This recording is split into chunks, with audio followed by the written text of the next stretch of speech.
Yes. Hello, hello. Happy 40th anniversary, Legend of Zelda.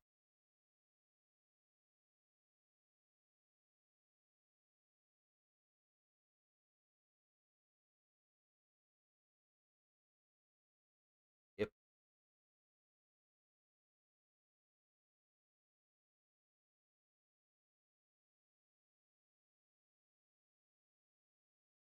Oh.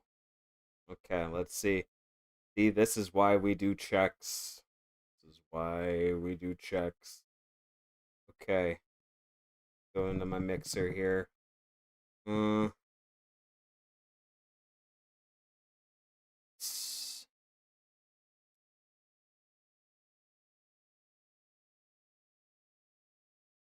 Hello?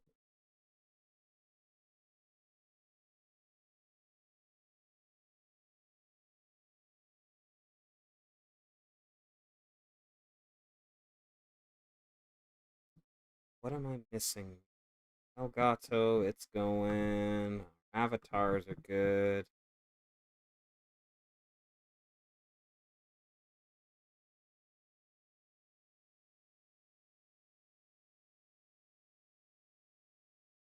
Gotcha. Yeah, yeah, yeah. How's that? Let me check this real quick. How's this? Give me one moment.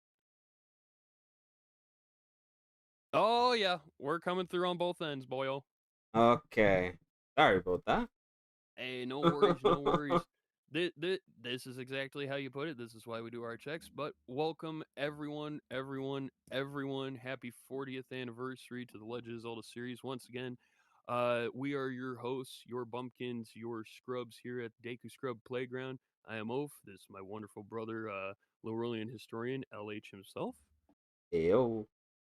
And we're hitting you with this special live edition, fifth episode of our podcast, Deku Scrub Playground today.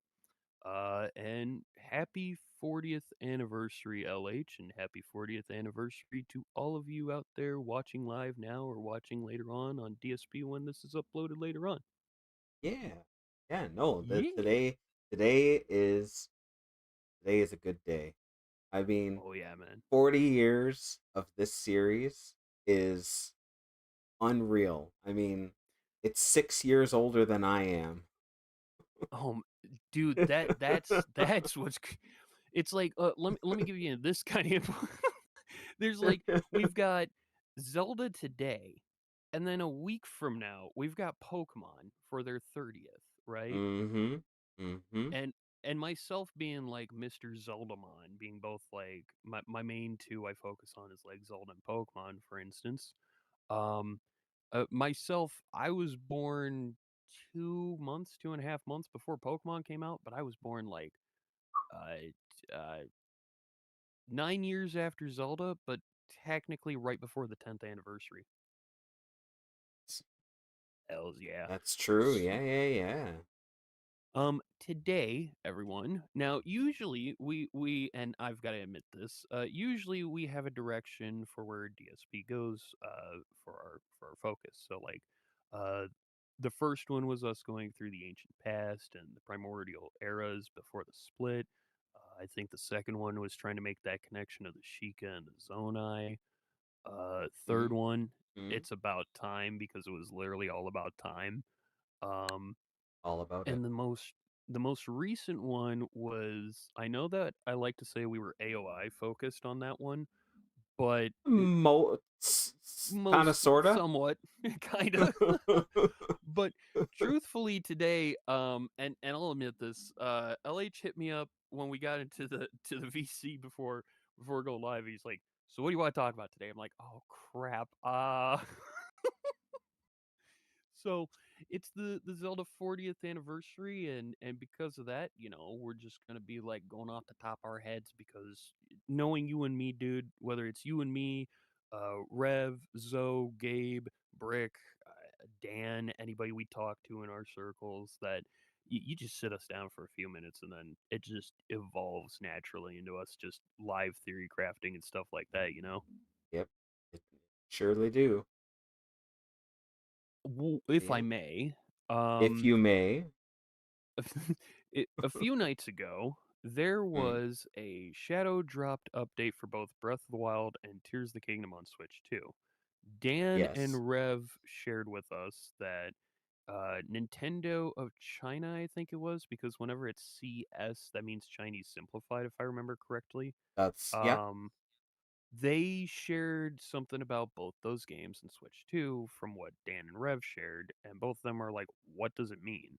I went ahead out of curiosity and I updated both games, and I'm like, hey guys, you don't think that this update is not only to update like the language packs, but also to fix the frickin' cutscenes finally?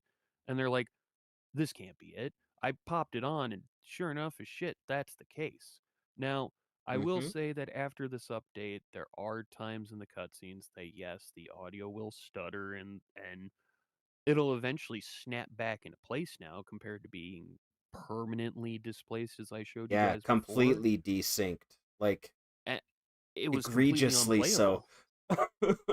It's like nothing about the gameplay was out of normal, but it's just these games in particular, they're cinematic Zelda because they're the first ever voice acted Zelda like to actually say words, right? Yeah. Instead of like Link going "come on" or something like that. And it to to have Shout out, that shout out, happen, shout out to Wind Waker Link. meowing like a cat and all. But Meow. I know it's a small nitpick, but when you look at the finer details, anybody who had a digital version of either of the games did not have this issue. For myself, I have Breath of the Wild digital from Switch 1. And Same. the family plan for Nintendo's Switch Online Plus that you and I are on, like Hmm? that is how you and I got our free Switch 2 upgrades for Zelda. That's right. What sucks is because I did the Breath of the Wild Switch 2 run, I think it was last year, there was no issues. There was nothing. But I pop on Tears of the Kingdom this year, and that's where we have the issues. And now, 6 to 8 months later, they purposely fix it on the anniversary week. Ooh. Interesting. So I think that's a little cool to point out right off the bat that Yeah. Zelda team went ahead and updated that. So anybody who has a physical cartridge of Tears of the Kingdom or Breath of the Wild, you can now play the game comfortably.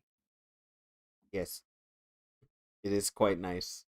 I mean, Oh yeah. I was running into those issues with the cutscenes, but outside of the cutscenes, everything was great. I've loved Yeah. playing it. So now that there's at least this patch, it's much more enjoyable. Oh yeah. Oh yeah. Because I know I did some cockamamie kind of thinking, but like with Switch 2 cartridges, we come to find out they're not actually cartridges, but they're like key codes and all that, which if anybody got like DuckTales remastered on PS3 back in the day, like myself, and you got it in the physical cartridge box, but you open it up and it was a pin with a code and a paper cardboard like disc in the insert, then that's what I feel like Switch 2 cartridges are right now. Like they are literally you can buy the box if you want the box, but inside is just going to be this thing that tells you, "Hey, it's a code." Which then makes me think the reason why like my digital version of Breath of the Wild from Switch 1 got bypassed through all this issues is because effectively Switch 1 cartridges are seen as the same thing. Switch 1 cartridges are like a physical Yeah, key code, but now if you put it on a Switch 2, we have the physical cartridge registered, but to our schematics, it's basically a physical key instead of being like an actual thing. And I'm like, what the heck? yeah. It's the whole system is kind of weird. It's kind of strange. I get It the is. I get the appeal of digital media, like storing things in that way. Hmm. Um, but like the whole thing with the key cards, it's just odd.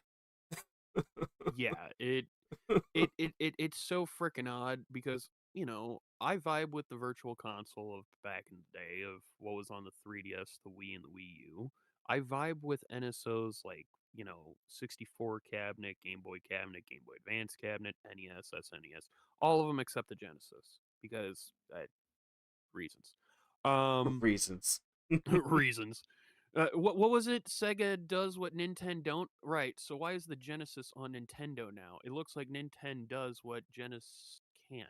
I don't know. But I guess what I'm getting at is I as well am on the same field. I was one of those people that was like, I want my physical formats because I could still play it. And over the years, because of how finances got, life happens, and all that, I've had to start using more digital over the years and having to sell my physical. And let me tell you, man, I don't like that. It's like I have an Yeah. entire PS4 that is just sitting here collecting dust because I don't have PSN anymore. And I have like over 100 free games over the PlayStation Network for free that I can't open because I don't have PlayStation Plus. Yikes. So, like, on a similar notion, if you don't have Switch Online, you Hmm. can't access you can access some of the titles if I remember correctly, but you can't access all of them. Yeah. So like, if Switch Plus ran out for us right now, we wouldn't be able to open up the GameCube. Yep. And why? Why? Yeah. It's it's odd. It's like why are these things accessible? These things Mm-hmm. aren't. Why do you need Right. a plus or a subscription for this? Like how much extra is this? If it's all Yeah. on the virtual console, it's all on the same server. Why is it why is it Exactly. demarcated and split up like this? It's like, and when you get into like a PlayStation kind of vibe with that, it's like what you get on the PlayStation Store, they will even specify, oh, well, you're accessing the one and only PlayStation Store that you can access on like PS3, PS4, PS5, or whatever. But just know that this game you want, you can't get it on this system unless you have this system or you have this extended like thing on your yearly subscription, like all of that BS. I'm like, Yeah. oh, so I can have And it if I pay more money. Got it. yeah. So so Anyway.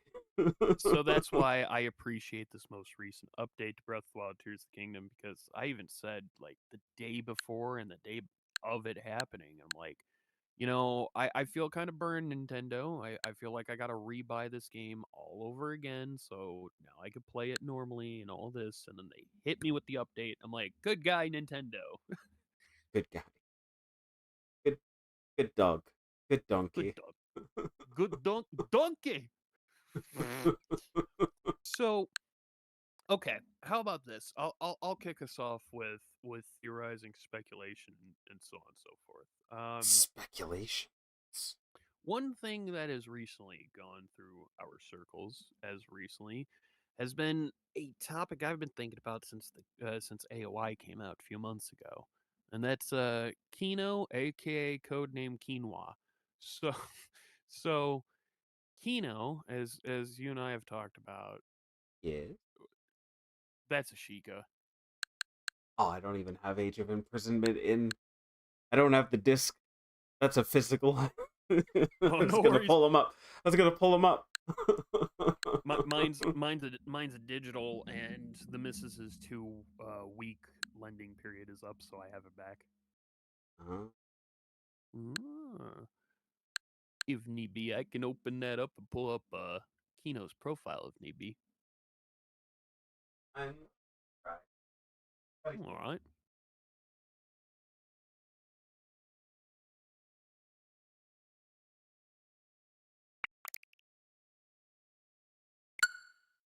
I'll make sure that I'm gonna mute my game audio so then it doesn't overpower anything. Oh, I hear your game audio. Hear it Yeah, I already. hear it on the There stream. we go. Nice. Yeah. So Kino, Good old Kino. Quinoa, Quinoa. quinoa. Oh man. Let me hey, open up the hey, gallery. if you don't know, if you're just reading it as an as a as a as an English speaker that does not know Spanish, Yeah. it looks like it's quinoa. Quinoa. Kino. Quinoa. Hylian warrior, a young man whose innate sense of justice drove him to serve his kingdom as a soldier. He's a well-bred noble, he's optimistic and diligent, although his youthful inexperience occasionally shows through. Now, if we're gonna go right off the bat, why I think he's a Sheikah, it's obviously the eye on the forehead, right? The eye on the forehead. But there's a couple other attributes that I want to point out that I kind of hinted at last night with you guys, or this morning with you guys. Kino's arms. So he does have a wrapping around his arms underneath his Zonai, I'm guessing, armor, or his Zonai bracers. Yeah, the Zonai. He's wearing essentially a toned down, as in like it doesn't have all of the pieces, but most of the pieces of the Zonite armor set. Yes, and now that's another thing I wanted to bring up. When it comes to Kino, game audio is a bit too loud. Furnace says for you, what is your game audio at? Oh yeah, is it at 0 deaths or 0 dB? You might want to turn that down to like negative 10.8. See if that's good. Let's see.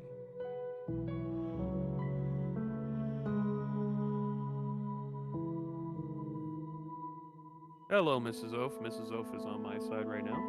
Oh, hello, Mrs. Oaf.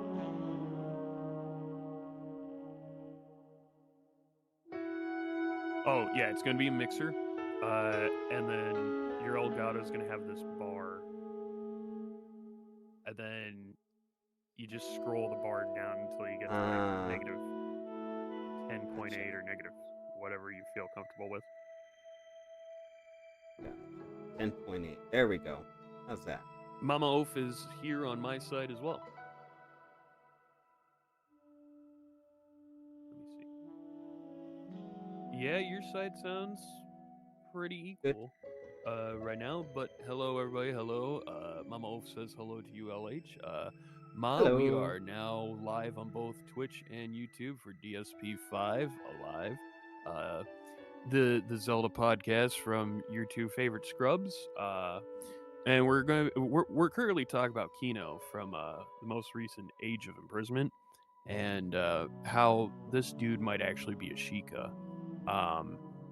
Now the next part I wanted to go over with you, LH, is I think it was Zoe who pointed this out, and to our wonderful friends out there, Zoe also goes by the Dream Shrine. Please go ahead and check her out. I'm gonna go ahead and link her YouTube in our chat. There's an echo, just an FYI, delayed but a low echo. Low echo. Duh. Okay, that's because I have.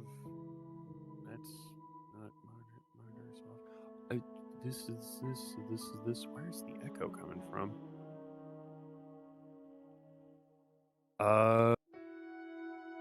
Feedback.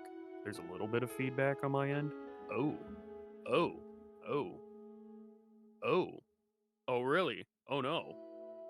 Let me check things out. There might be feedback on my end, and I never knew. Oh, I thought I heard myself coming through something, but I didn't. Yeah. So I think what that is my headphones are a bit too loud. And my headphones are picking you up real easy. Mr. Furnace says game audio. Yeah, okay. And we fixed the game audio. Yep. And how about that, Ma and Mrs. Oaf? Because again, this is the first time we've ever done DSP live, but DSP live on two formats at the same time. 2 formats. We got Twitch and we got YouTube. And YouTube's. Yeah. Okay, that should help. Oh! It's because I have your stream unmuted. That's why. Sorry about that. That's my bad. Oh my god. It it wasn't because of your voice through. Oh my god, that's my bad. I am sorry about that. It's dude. All right, so I'll have my game audio mute. There we go. Wait, there we go. So about Kino. Oh my god, sorry about that. About Kino. Not only about those arms and the Sheikah mark on the forehead, but I think it was Zoe who pointed it out to us.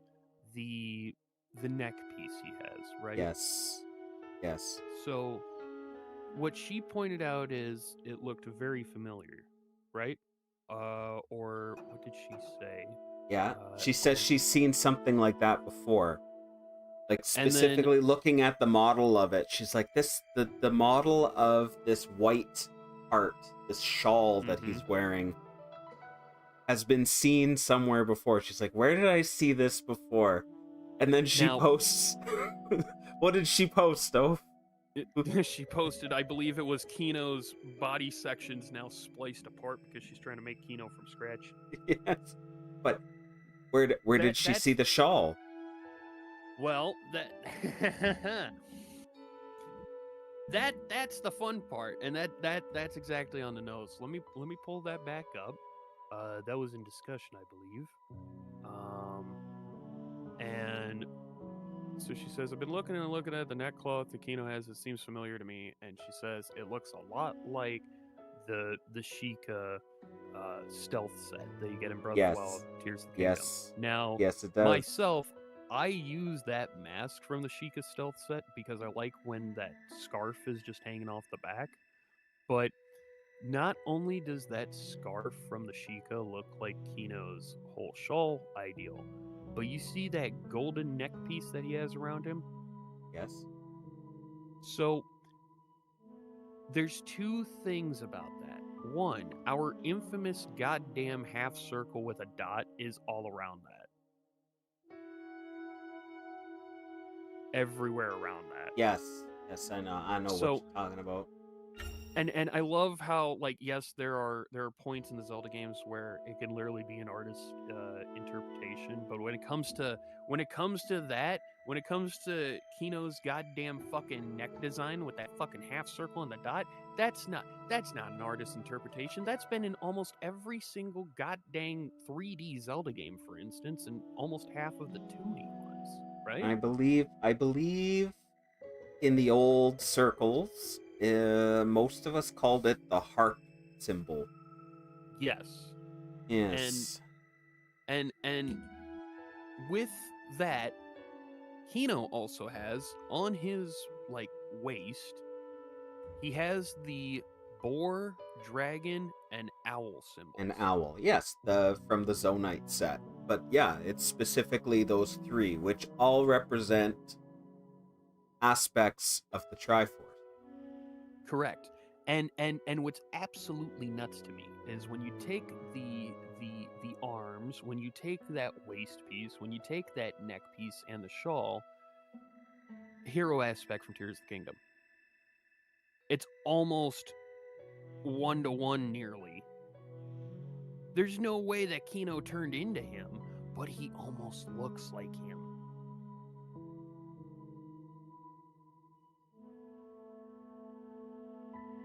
It is a bit uncanny.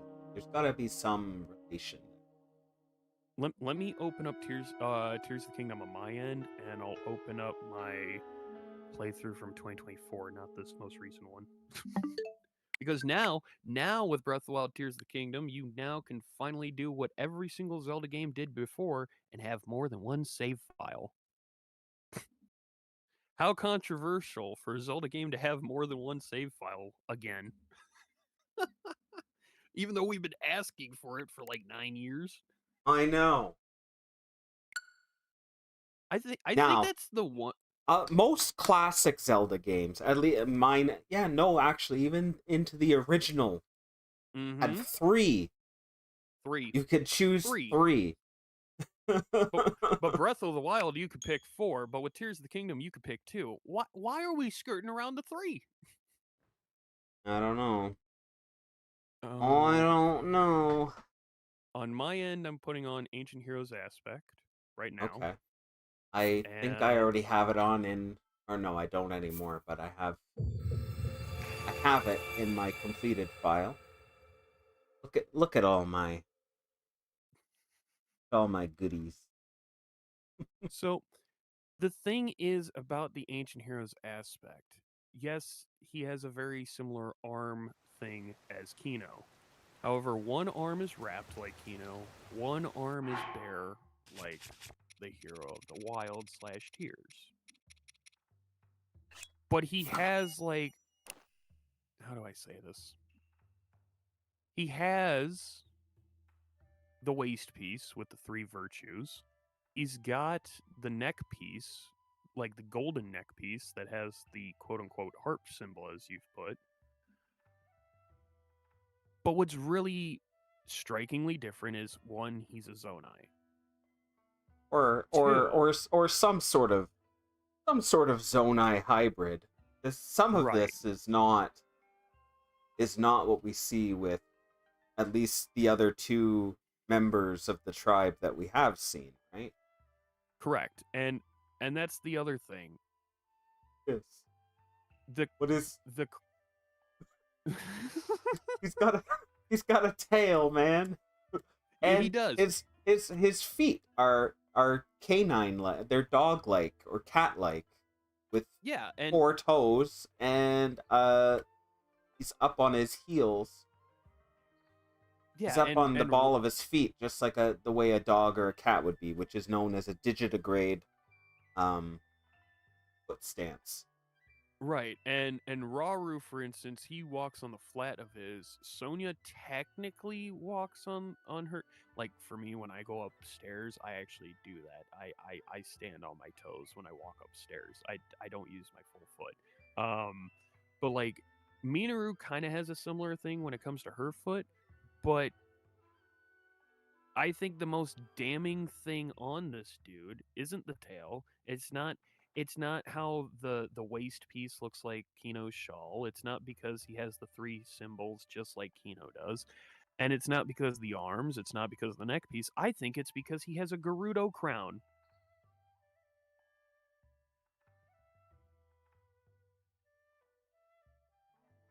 That crown on the center of his forehead,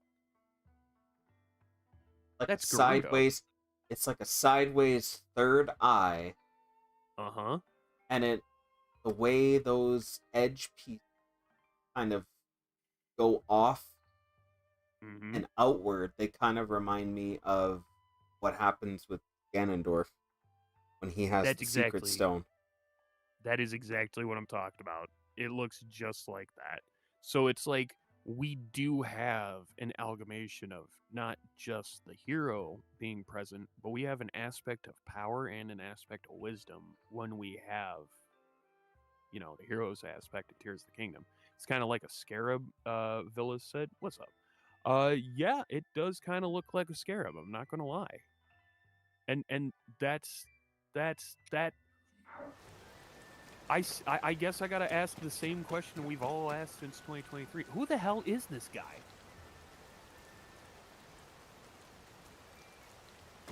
Well, if you listen to the rumors, Oh my.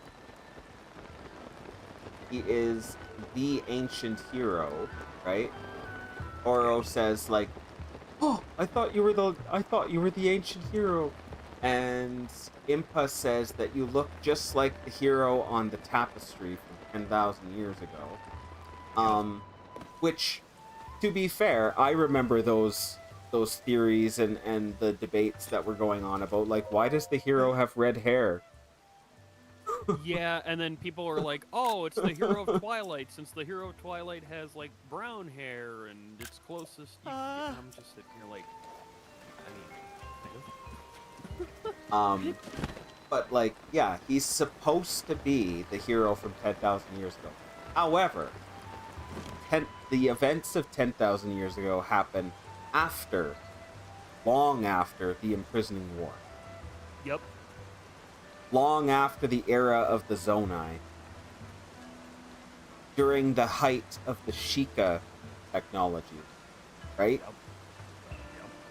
So if this aspect, this Zonite piece filled with the soul of the ancient hero, is something that you get on a Zonai Sky Island for completing all of the Shrines of Light, how But does that compute?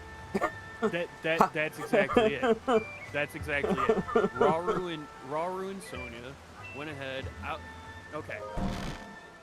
For everyone at home, if you know me, I love the Interloper War. I love the Era of Chaos, the immediate events that happened after Skyward Sword, but before Age of Imprisonment, because it is the most important events to happen to Hyrule. But we still don't know really much to anything about it, other than like context clues and hints and everything we've been given so far. So after the Interloper War, after the Interlopers were banished to the Twilight Realm, the Light Spirits went to rest within their springs, and now Sonya, as the descendant of Zelda the First from the Era of Sky, is now walking the land with her newly wedded husband, King Rauru of Hyrule, the first king of the entire land to ever be announced, because beforehand was settlements. Those two were out making the shrine sites, which would eventually sprout underground as the light roots and all that. And you're right. How does Sonya and Rauru have a tie to someone who doesn't exist for another umpteen million unknown millennia? I know that Zelda shows up in the past because she was sent there against her whim, and Mm. and it's the thing of so how the fuck do Oh, they know Rev's this? in here. Hey, Rev. Rev! Happy 40th, my dude. Happy 40th. I also see David Villa. Mm-hmm. Absolutely, and I agree.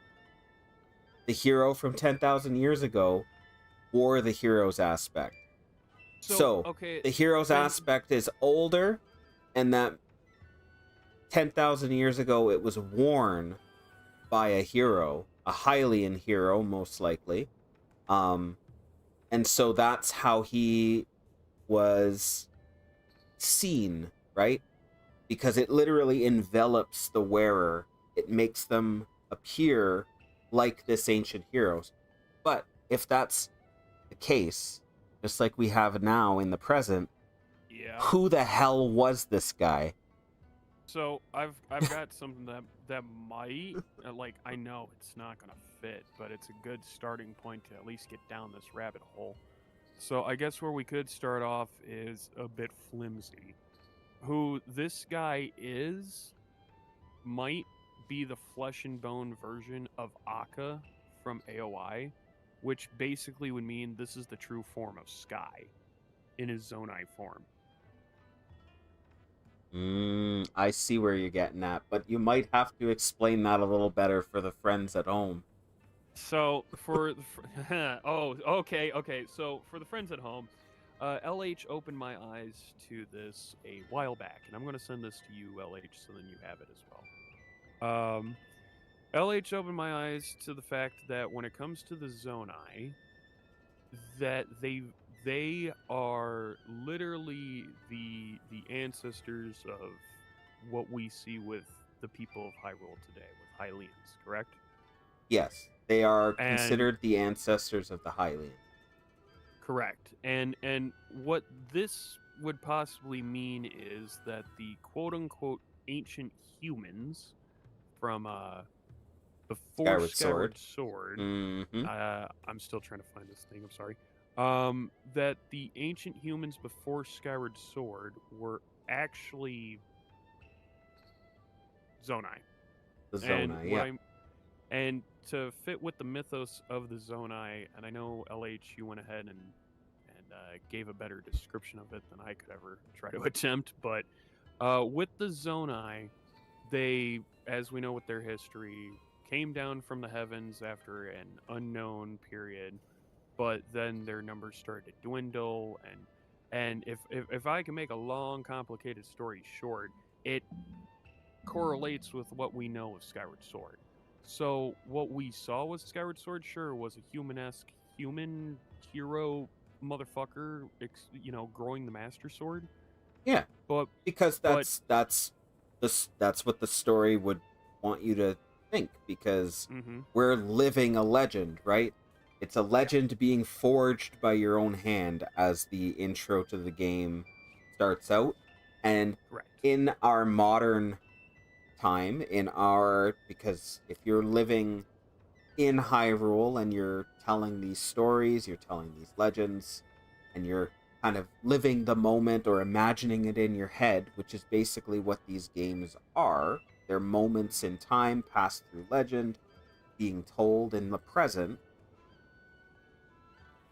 You would think that the people looked like you. Yeah.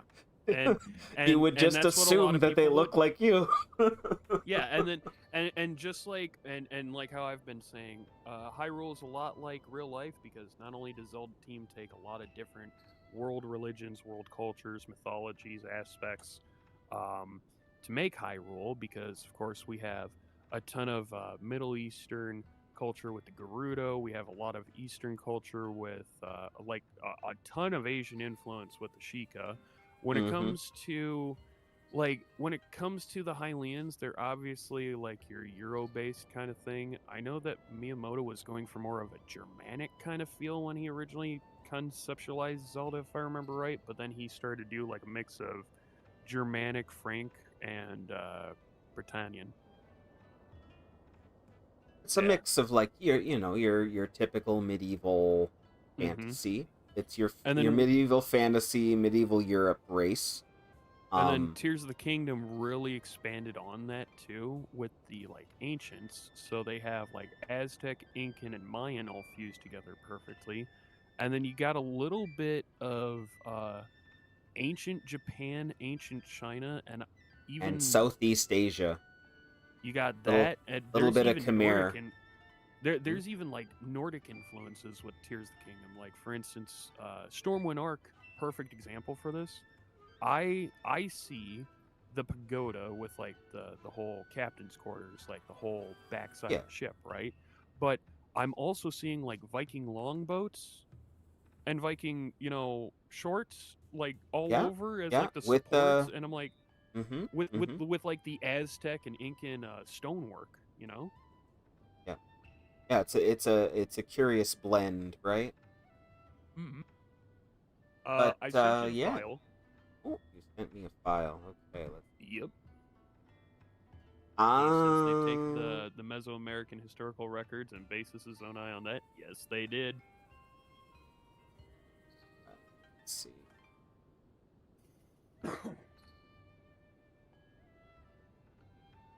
Oh, Now, have your screen up. I want to be able to share this with friends at home. Just got to figure out how I'm gonna. So, what I guess I can add it as as a media file source. you could do that. Yep, I have mine sharing via screen capture since I have two monitors being used. Um, and yeah, it's from what you told me about the whole Zonai being descended or at least connected. This was that first draft that I made, so obviously this needs to be reworked because you explained it really well. The way I originally put it was there was the ancient humans that were saved by Hylia and the humans that would stay in the sky, because as we discussed, not everyone in Skyward knew about about the surface. Like there was Link, there was Zelda, there was Headmaster Gabora, and then there was Groose. By extension of Groose, he had Krillin and Stritch come down to the surface with him after the events, And and then that's it. they flew off. Yeah. Yep. Presumably, maybe to the Gerudo region because nobody else is there. Mm, potentially. Because I, Hard I to can't know. see I can't see those three trying to bunk it up in the Elden region at all.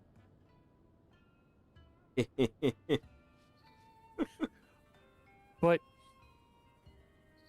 the humans that would stay in the sky, they would evolve into the Zonai originally, as I understood it.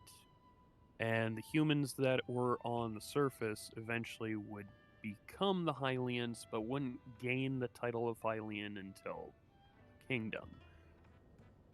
Through that Yeah, a little extension, earlier than that, but yeah. yeah, that's exactly where I was. because when you explain, oh no, it's inverted. And I'm like, what? And you're like, instead of the humans being at the beginning of this whole tree, it's the Zonai that's at the beginning of this whole tree. I'm like, oh son of a bitch, that makes so much more sense. Yeah, the Zonai are a primordial or prototypical species. Kind of Yeah. like if you look at like hominins, okay? So the human family, Yep. the more ape-like ancestors like Australopithecus or Ardipithecus. Artie. Yes, like Artie. Yeah. Um they, had features like we have now, Yeah. but they also had features that we don't have, ones that were more typical for their time period, for their population. They were, hairy all over their body, furry, essentially, just like a chimpanzee or a gorilla would be now.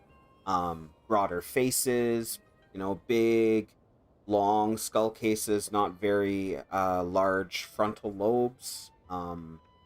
More powerful jaws for chewing, but they were still human-like. Like they Yeah. were human enough that we'd be like, oh, that's kind of interesting, if looking at the fossils based on the information that we have. Mm-hmm. The Zonai are essentially that. They are just like the Hylians, they've got long ears, except their ears are huge. They Huge. Yeah. they are animal-like or beast-like because they are obviously much hairier and furrier, but they're human-like, right? They've got human-like Mm-hmm. hands, human-like feet. Um, they can speak, they can reason. There's things about them that are shared with the Hylians that come later. Yep. And in Masterworks, it talks about this idea that the Zonai might be the prototypical or the primordial Hylian stock, and that the Mm-hmm. group that became the Hylians were Zonai who diverged, came to the surface, and eventually evolved in their own way because they became isolated, right? That's how Right. populations change and grow. They spread out, they isolate, and eventually they become their own thing. Mm-hmm. Clearly, they're not completely their own species. They're still related because they're able to they're they're they're able to reproduce. uh, Yeah. but And yeah. they've diverged. They became two Yeah. different groups, and Mm-hmm. yeah, it's a fascinating idea and a fascinating subject. Um, And as David has put on your side, yes, the goddess statue is much more like the monolith in 2001: A Space Odyssey, enlightened the Zonai for stewardship. We can see a wild depiction of a Zoninian, the Skyward's Fire Temple, which the three Zoe eyes, recently, yeah, I yup, remember seeing the Zoe recently three-eyed. shared that with us, Mm-hmm, and mm-hmm. or stayed on the surface when the heavenly period started. Uh, yeah, that is directly in line with what we were going over, like to a T, right there. Yeah. And Mr. Furnace here asks, could the aura enveloping the wearer, referring to the ancient heroes aspect, um, could it be something like how Link turns into a rabbit when transported into the Dark World, where the you aura see, of the ancient hero is representative of their inner soul? That goes hand in hand with something we were talking about earlier in the mm, week too, with the divine beast, the sacred animal, the hero's and spirit emerging as a wild animal in Twilight Princess. Um, exactly, yeah, we so prophesized our there's people would be something going saved on by a there. divine blue-eyed beast. Yeah, yeah, there's something going on there. There's something there about these beasts, these animals, these sacred Mm-hmm. beings, and something about the hero and Mm-hmm. how he has shown up as these sacred animals throughout history. So that brings up this whole thing then. If the Zonai, because what's ultimately interesting with Zelda-themed, they're like, yeah, the bulk of these 18 other games, by the way, are canon to the overall story, but they might not actually happen in the way you think it happens. And we're like, oh, that makes a lot more sense. Like the way that you described how the events are happening now, and I'm like, that makes a lot of sense. Like how I try to push the loop for a while, it kind of goes hand in hand, you know? And It's that whole new interpretation. just like real It's life, history yeah, is always happening. yeah, it's always happening. New discoveries are always being made, and then we have to take stock of what we thought we knew and what was established before, because we never know the whole story. We only know bits and pieces, and we extrapolate, right? Yeah, yeah, That's how history is written. That's how history is passed down. We don't know everything, and we're always learning and discovering something new that changes what we thought we knew. yep. Um, and that, I mean, with a series that's 40 years old, you're bound to come across stuff that you're like, yeah, you know what? Let's take a new crack at this. Let's take a new approach to this and see, you know, see how it works out, and see what creative juices get flowing, and then place it into the history, right? So like Right. it's like finding a new ancient document. That's what Aonuma and Yep. Fujibayashi say. It's That's what Rev finding a just new put too. yeah.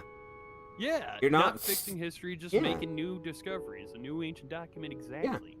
It It's just like, changes what we thought we knew, and you just kind of got to roll with it. You can ask questions. Asking questions is great, but like, just because it's not what you remember or what you thought you knew isn't a bad thing.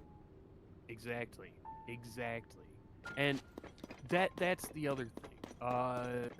It might be a sly comment, it might not, but when Aonuma says, "Oh well, I have the real time locked up in my office for safekeeping," to me, that just screams, okay, you guys are actually giving us something that you made up, but you're not comfortable giving us the full thing. What we have currently for 14 years now, ever since it was established in 2012, 2011 with Skyward Sword and HH, first edition that I have, Mm-hmm. uh, it's nuts. Because if by concept, what we have is just half of what they might actually have made up and keep in secret, think about it like this: you, myself, Zoe, Rev, Dan. The five of us have literally came up with our own concepts of how the timeline is depicted, right? Mm-hmm. And Mm-hmm. the five of us don't really contradict each other, if I may say so. And you and Rev and Zoe and Dan can correct me if I'm wrong, but our five different interpretations of the timeline. So your flow, my loop, uh, all of this doesn't contradict, but they kind of blend to helping understand Hyrule better. And from what I'm seeing is, yes, 18 games. From Minish Cap to the end of the three timelines of the four. Those 18 Mm-hmm. may or may not have existed.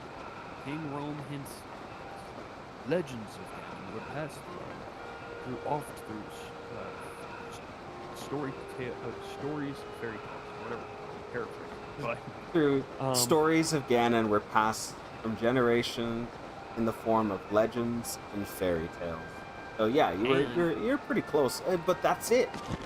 but In this, also with what Zelda said too, with her prayer, like may the hero, and again I'm paraphrasing terribly, but may the hero with this sword on his back be guided and be ever successful through wide seas, darkest twilight, through the span of time, and like literally naming some of the previous games that have literally happened, even if they at least contradict. at least at least vaguely, right? Like it's not Yeah, like definitive, but it is very, like, vague, sort of mythical mentions Right. of previous stories that we all know and love.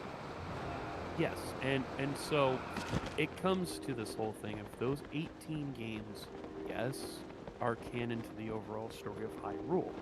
But it brings up this question that we've been fighting ourselves for 9 years with Breath of the Wild. We've been fighting it for almost 3 years with Tears of the Kingdom, and now for a few months now with Age of Imprisonment. Is the timeline as of its standing now the creation of everything in Sealing of Null, followed by the Era of Hylia, Skyward Sword, the Settlement, Chaos, Interloper Era, Age of Imprisonment? We don't fucking know. The 10,000 year ago calamity, the great calamity 100 years ago, Breath of the Wild, Tears of the Kingdom, where the loop starts and ends with that game. And that means, like, literally this giant span of we don't fucking know is where, like, the three splits would be. All of those Yeah, 18 it's games. everything. It's everything else. Right. But because of the passage of time, in-universe thinking, the people of Hyrule wouldn't know about a split if they were living through it. But to us, we see the split. Yes, What that's if the thing. all We of are those... outside of time. Right. And just like the goddesses in universe, we are literally in their existence. We're outside of space and time, and we're looking in. And it makes me think with those other 18 games, they are told as those myths, fairy tales, and legends to us, but in universe they're told the same way. Not as in, like, hey, we live on an alternate reality of this reality because this is what our forefathers told us. No, no. Whether it's like, some divine being or one of the goddesses testing Sky's immortal spirit, or Ganondorf's malice testing the entire kingdom one way or another, they are canon, but they might not have possibly happened, is what I'm getting at. So what I Yes, get I by would that agree. is I would agree. that those games are literally chapters of one grand storybook that exists in Hyrule in this metaphor. Inside of this storybook is a collective amount of stories and events that, quote unquote, may have happened in Hyrule's history from the events of people who lived through the eras. But when you sit down and you look at it, then people are like, which era are we living in? Which of these timelines? And then the historians in Hyrule are like, we never diverged time, but these are the collective memories of everyone who lived before us who didn't know what happened originally, thus spanning 3 different splits in history.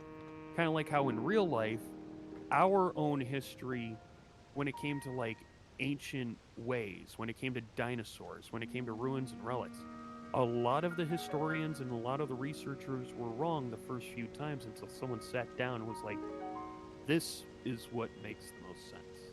Mm-hmm. And that's the thing. You've got to take. If you've only got 2 pieces of a 1,000-piece puzzle, you don't have a full picture. You don't even have anything close, right? But if you have more pieces, if you're discovering more, you can put it together. Even if you don't have the full picture, if you've got even a tenth of it, you get the outer edges, you get a couple things in the middle, you can start to see what it looks like. The Right. more information you have, the more pieces to the puzzle you have, the more you can see the full picture.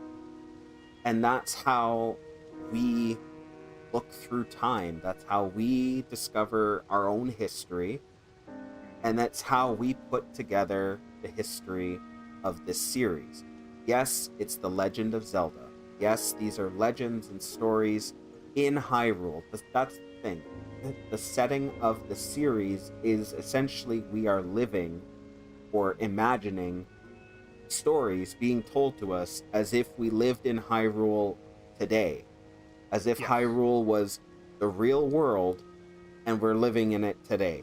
Kind of like how Yes. Tolkien's Legendarium with Middle Earth Silmarillion. and the Silmarillion are Yep. legends and stories that have been passed down from an ancient mythic era into the modern time, and that's Mhm.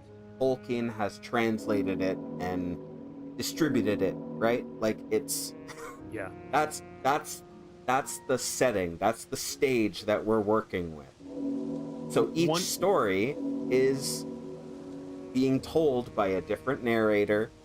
So we have different flavors, different concepts, different art styles, and we can kind of piece together, okay, this makes sense here, and then this one makes sense here because they seem to have the same characters or they seem to reference this other event. That's how we kind of have the timeline, but it's always Mhm. subject to change because there's always going to be new stories or new discoveries or new interpretations that come out. Rev's like, this topic literally comes up in episode 6 of my series, which might be done for tomorrow. Hells yeah! Nice. Oh my god. I sent to you in the chat the fee timeline if you want to show the lovelies on your side as well. I'll see if And I can. Rev said that maybe the game audio is a bit too loud. Is I it know still that I'm too not loud? used. I don't know because I muted stream because I realized there was a feedback loop with both of us doing that. But I if can the game turn the audio game audio down a little. For this. negative 13.0 dB. I put it to 14 minus 14.7. He says it was loud when y'all were skydiving. Okay, Yeah, so that's typically negative a little louder. Yeah, negative the wind. 16.5 because negative 16.5 is usually where I roll around at. That might help. Thank you, Rev. Yes, appreciate that. Like I said, I sent the fee timeline, and what's special about this timeline concept is you and I I'll just say now, you and I, we have our names on it because this is based off of what you and I originally talked about in 2024 when you and I sat down with Zoe and we tried to place how much time was between the events between the Zelda games. And then AOI gets announced, and they're like, "Hey, so this game's canon, and it's the memories of Tears of the Kingdom, and oh yeah, it's after the Interloper War, before Minish, and there you go." And then when Twin Rova shows up, we're like, "So this is like 350 years before Ocarina of Time." Yep. What? What? Yeah, because how old was Twin Rova and Ocarina of Time? They were old You're ladies. 380. They were No, you're 400. You're senile. You're 380 to crazy. 400, yes. And that's the Yep. thing. So if they are under 100 in tier or in Age of Imprisonment, and they look to be young, like they look younger than Ganondorf himself, making me think maybe they're his daughters at that point in time, and they're raising their father as their son. Anyway. Whoa. No, I interpreted it as like because of similar to Tolkien's different species having different lifespans kind of thing. Like the Rito are the ones that live the shortest out of anybody, right? Like 50 As far years as at we most. know, yeah. They're like So somewhere in and around there, yeah. They don't seem to live very long. the Zora are basically your wood elves that live like thousands of years at most. Uh it it's all of this thing where when it comes to the Gerudo, they're God, I can't remember if Tolkien made the Amazons as well in his stories or not, but I remember there was this desert people in Tolkien's works. And when they're like 50, they look like they're 30. So I know that there's some cultures IRL to this day that do that. Like, you could be like 60 years old and you look 30. You could be like 80 years old and you look 40. You look half your age at that point because of some lifestyle, either by your diet or by your way of life or something. And it literally helps make you look younger, you know? So I thought maybe that's what's going on with Twinrove and Ganondorf almost. Mm. Because once you hit like 90, you look like a prune. Prune. Prune juice. Prune. Prune. Or like a rotting pumpkin. Oh god. Yeah, so Sorry about I've got I've got the Um, timeline, the Phi right. timeline up on my end. Just So sharing the window here. So let's talk so about it. this is the Fee Fi Fo Fum I smell the blood of Hylian timeline.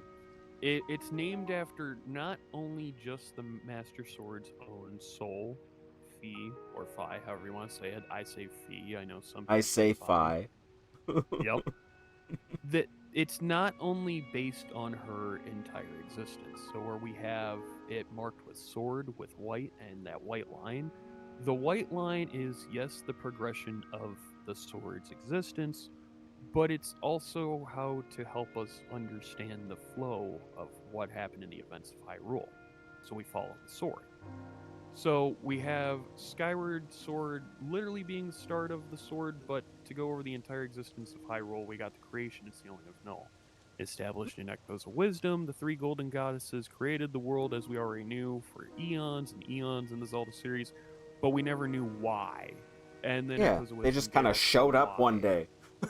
Yeah, and that's the thing with Null. He's a necessary evil that must always exist because if you kill the progenitor and the creation, like the originator of all evil, all malice, the true origin of just death, right?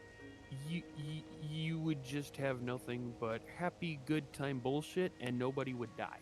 And I'm not trying to be grim, but I'm trying to be real. Death is literally yes the end of life, but it is the ultimate way of life. When you look at that, is the outcome. Nobody can avoid it. It's part of life. It's Yes, part of the cycle. and if you take that away and everybody becomes immortal, then there's this concept of overpopulation happening where whether all the resources are taken up or all available living spaces are taken up, you would literally have a dystopia because nobody can die. So, when it comes to Null, it is a necessary evil that must be contained at all times, thus creation. We get into evil appears because Demise, the Demon King, emerges in the air of Hylia. So, an unknown amount of time after creation happens, we have Hylia walking the earth with her chosen people, the humans. The Sheikah are protecting Hylia and her human people, who are very likely the Zonai. And Demise emerges. Demons pour forth, and then, as we know, Hylia takes a small faction of people and saves them and goes up to the sky. What about the plethora of others? Run. What? Fucking run. If you can't Run. make it out of Hide. here in time, you're going to die. And that's what happens. A portion of people were saved going up to the surface. A majority of them died, but I personally believe a good amount of those humans, Zonai, Sheikah, whatever, went into hiding. I believe that, with the context we have of the Sheikah being the Shadow Clan, the protectors of the royal family, even in banishment and being driven underground multiple times with their Shadow Temple, the Earth Temple from Wind Waker, and all this stuff, the Sheikah probably hid underground and helped the humans and portion of Zonai, whoever, go underground with them. The reason being is because there was already a race of people living underground, and that was likely the Gorons. You know? The Gorons, my lord. When I saw Gorondia and it was called the Fire Temple, I almost lost my ever living cool because Gorondia kind of just screams the original Fire Temple. And what I mean by that is, I don't mean the Earth Temple from Skyward Sword. The Earth Temple would be still above Garandia in this retrospect. Garandia is at the very deepest part of the basin of Death Mountain, which aligns with the Fire Temple from Ocarina of Time. Yeah, at the deepest point of the crater. Mm-hmm. And it keeps going in. So I'm willing to bet when it comes to like the Heir of Hylia, the Fire Temple is hidden to even her. Only the Gorons have access to it. And let's go back to this whole, people are in hiding. The Rito probably came from the Elden Peaks of the Fire Sanctuary, not just because of the bird motifs, but when a god gave the Rito the Stormwind Arc, I still think that might be Hylia, because if Hylia was like a godly Zonai, that could still fit. And Maybe. if she, I know that you're not sold on it, but the way I've interpreted it is Hylia gifted the Rito the Stormwind Arc, and they also had the Third Gate of Time. This Third Gate of Time would then be gifted to Rauru when the Rito came back, and that Third Gate of Time is the time altar at the Temple of Time, meaning it never left its slab form. Granted, that's a huge stretch. That is a huge, huge stretch. What is very likely is maybe the Rito went underground with these human / Zonai and Sheikah, and let's say in this ancient era, maybe the Zora went underground too for hiding. So it's like Goron, Zora, Rito, human, Sheikah, like the people that would be thriving in the surface to this day, a good portion of each of them were hidden underground, is what I'm getting at, I mean, there were definitely people living underground. Some kind of people, including Right. Zonai. And there are statues of the different races. Right. And maybe. So with this feed timeline, basically, because I won't go through each of the boxes, but each of the boxes are highlighted to go over specific points in a more streamlined fashion, similar to what you presented to me. That's why in the very middle, the adult timeline, the downfall timeline, and the child timeline are all swirled together to merge into one, because it ultimately does not matter which of those three it is, because it's ultimately all of them. It's a convergence without being a convergence, essentially, right? It's like, so from our perspective, and I'll bring it up again, we are being told these stories as though we live in Hyrule in the present day, like modern times, learning about these stories, right? Like these are the ancient documents of the Hyrulean royal right family. Past step 14. We're like right at the bottom of the blue. Yeah, right at the bottom. So we know all of the stories. So what we call timelines and branches of timelines are more like alternate events, different legends that relate to one another in a different way. Most of these ones happen to stem or diverge from the story that we call Ocarina of Time, but regardless, we know all of these stories in the modern day. We just don't know which ones were actually historic and which ones are just fairy tales. We from our perspective, it's hard to tell because there's evidence of all of them. But that's the thing. We're so far removed in the present day, just like in Tears of the Kingdom and Breath of the Wild, we're so far removed from that mythical time period that it's hard to tell which was actual historical events that were recorded and which ones are merely stories that are told. Like, you make up a story about a character or whatever, and then, okay, maybe a building or something goes up, or somebody passes it down and it ends up being taken as real, but it might not Yeah. have been real, right? Like, it's hard to tell. You don't know because you don't have enough information and you're so far removed from it. But Right. that's Oh, that's what we're working with. And yeah, that's basically the best way to think of it. Is it's you have a definitive beginning, you know, kind of the history from extrapolation of like what leads up to roughly Ocarina of Time. Then mhm. everything kind of gets jumbled about.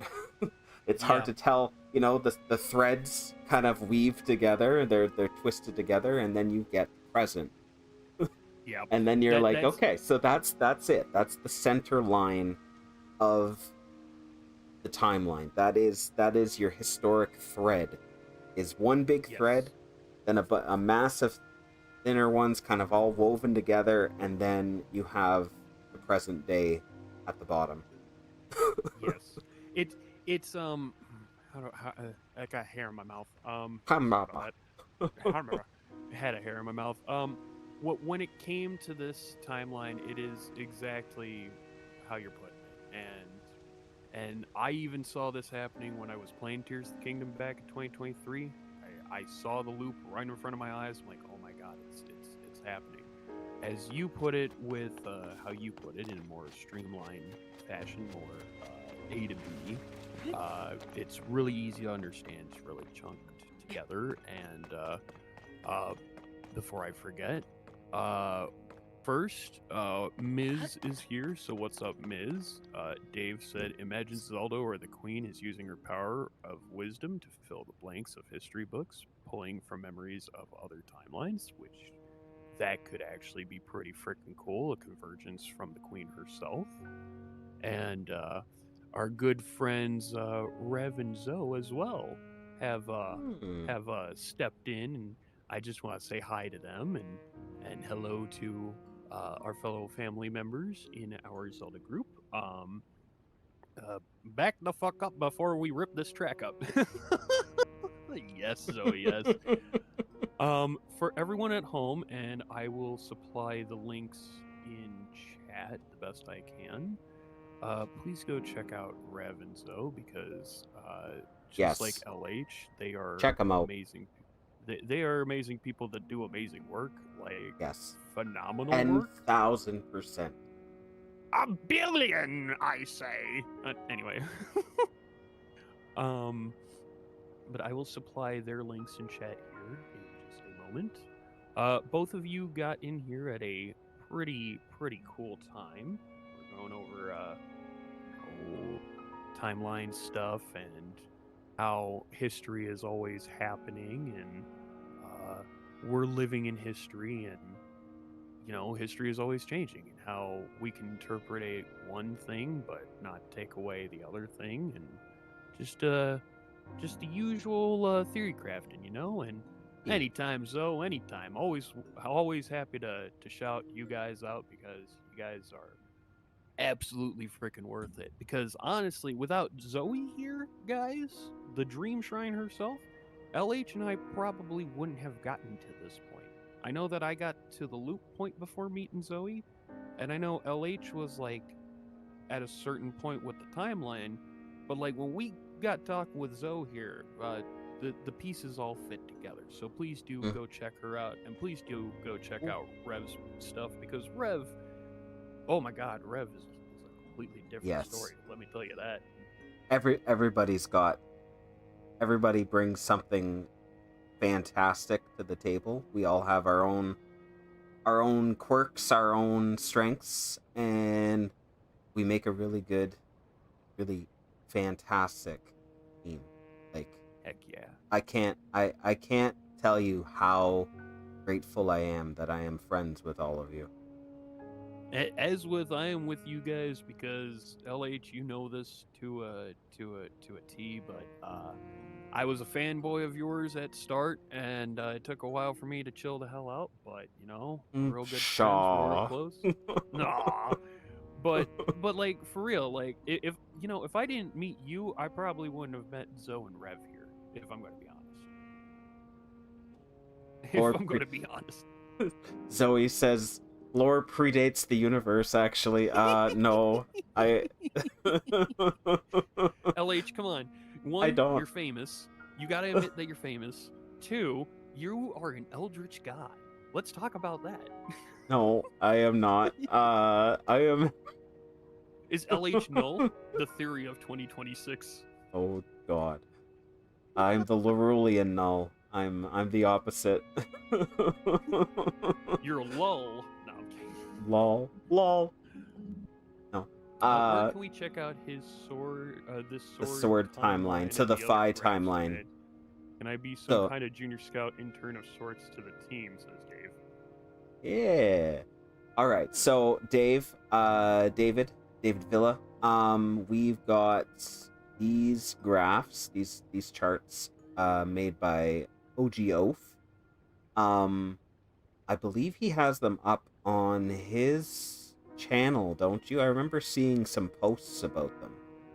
I have posted some of these over time on my YouTube. I have.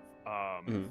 My YouTube posts though are littered with a whole bunch of stuff because I post pretty frequently on YouTube, surprisingly. That's true. You do. And It is true. I won't go too much into it, but I'm a U.S. citizen, and being a U.S. citizen, I've got a lot to fucking say of what's happening here, and I am not happy. I'll just put it that way. But through all fair that enough. fluff, you can find my Zelda stuff. I have posted this timeline concept of the Phi timeline. FIFO. I've posted a couple of things that relate to this because we also have this upcoming amazing Zelda timeline collab with Yes. LH here, Zoe, Rev, a Which good friend of mine, Mirage, aka Bork Nugget, and her good friend yeah. Dana Man. Yeah. And that is still coming. That is still on its way. Yes. It's just it's such an ambitious and massive undertaking that we could not have it done by now. We're still gathering all of the different pieces that we need. So yeah, effectively we're still on phase 1. Yeah. So it's happening. It's going to happen, and we are doing it this year. But it is it's still a ways out. Oh yeah. But get hype. Like, it's gonna be big.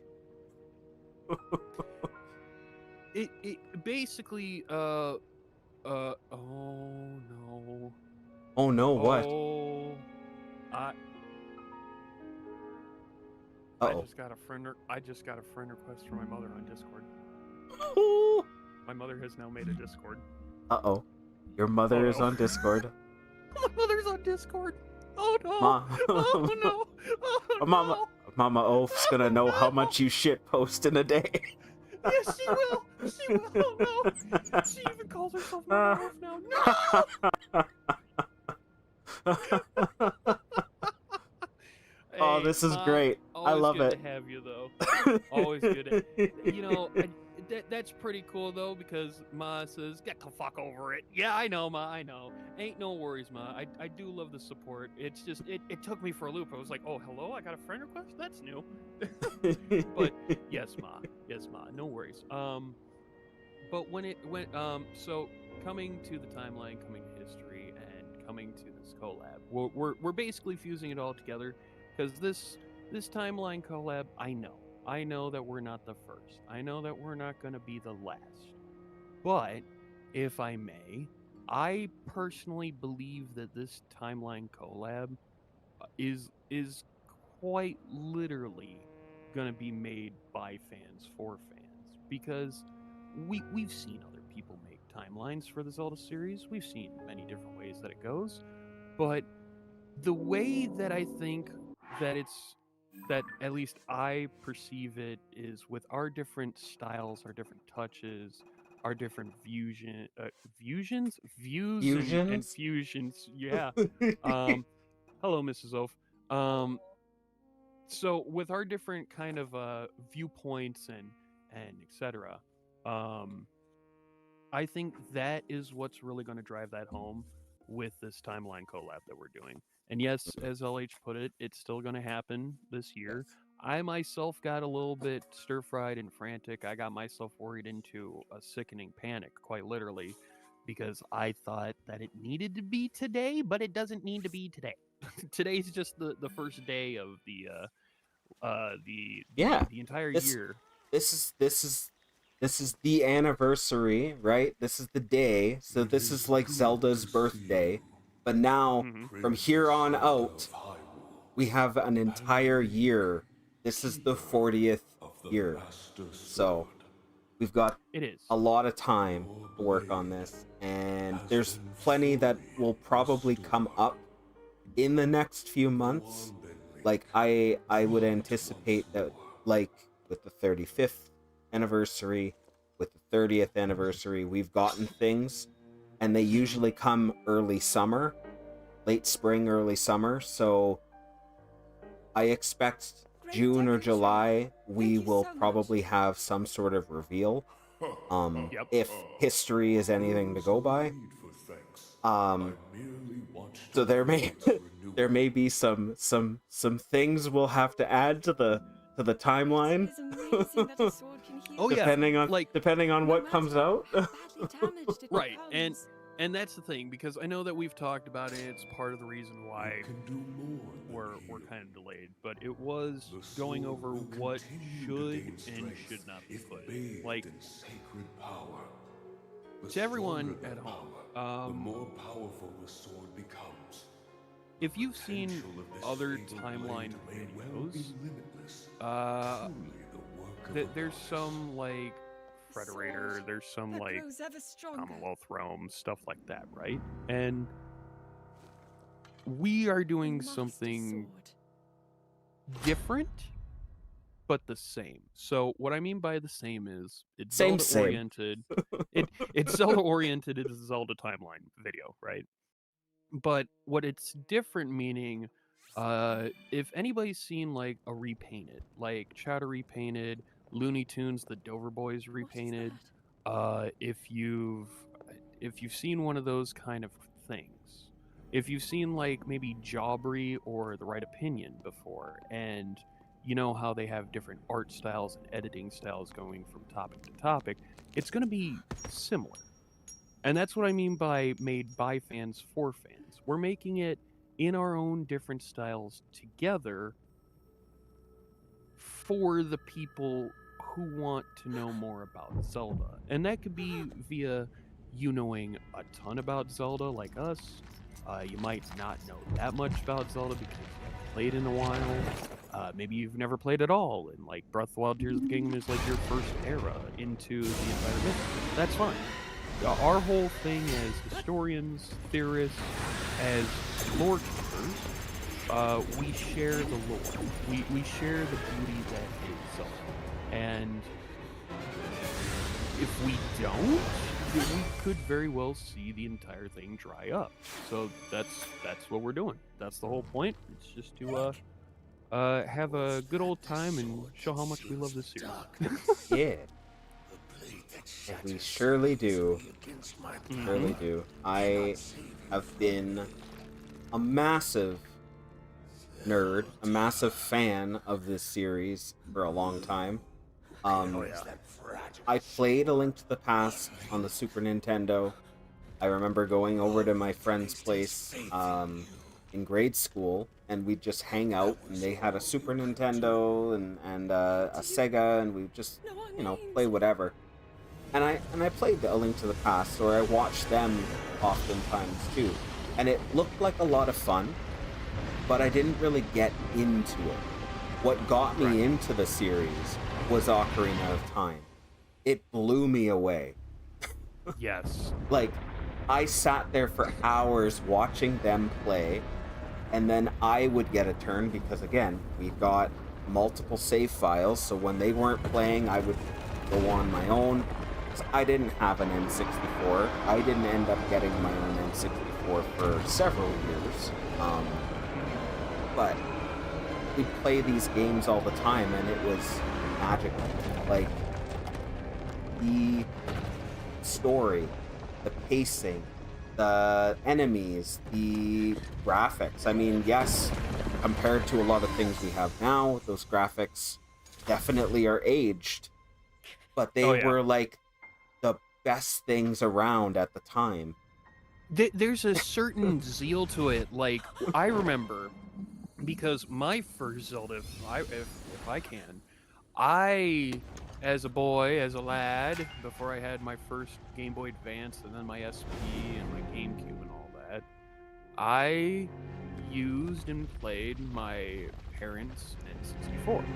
And we're talking like Conker, Banjo, DK64, Diddy Kong Racing, Majora and Ocarina, but those were the colored cartridges. So we're talking about like Donkey Kong Yellow. We're talking about, I think it was Majora Blue. I can't remember. Blue? I don't remember. I know that Ocarina was gold. It was like that glittery gold kind.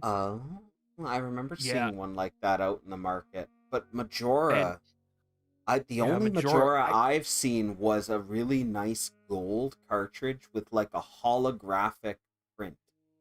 Ooh. I remember I had that, and it was wild. Breath of the Wild. But my first game did you was, know that Sheik was Zelda? I'm sorry, I'm reading I'm reading David Villa's comment there. I saw it, yeah. Okay, you guys knew Sheik was Zelda, right? Like, playing the game with, like, for the very first time, I didn't know that Sheik was Zelda until later. Like, not necessarily right at the reveal, kind of leading up to it. There was, you know, with the way, was it Rauru? Whatever the last sage is that you save before tells you to go and go to the Temple of Time. Yeah. So, and I was like, why do I gotta go there? Like, who's...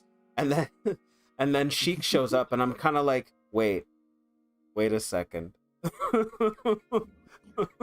That's the funny thing, because with me, Ocarina of okay, so I have always loved Zelda since I was a child, but Zelda is okay.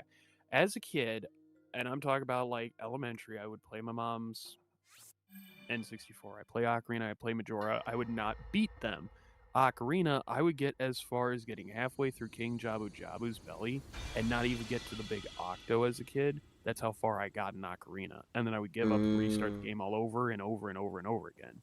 Majora, I would probably get the Deku mask off and be able to open up Termina Field, and that's as far as I would get as a kid, right? Oh, no. So we're talking about maybe when I started being able to play video games, about 5 or 6. It wouldn't take until I had Ocarina and like the Zelda Collector's Edition on GameCube, until I was maybe 10 or 11 or somewhere around there, that I would finally be able to play it and then beat it. But Majora, I wouldn't have been... Here's a deep dive. My first time beating Majora was in... What was it, dear? It's okay. 2022? 2021? Something like that? Yeah, it took me that long to finally beat Majora. Because when I tell you guys... I've told all you guys this. Majora and Wind Waker, I love them. I do. But Majora is the game that I like to watch. I don't like playing Majora. It's partially because of the time system and the intimidation. Yes, it is. There is definitely a lot of stress involved in the timekeeping system, and with me personally, when it comes to Majora, I know that you have more than enough time to get an entire temple and side stuff done within the 3-day span. You got more than enough time.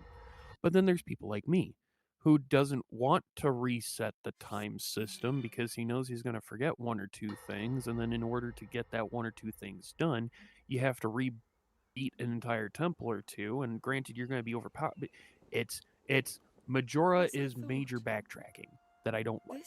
And that is true. There is a lot involved.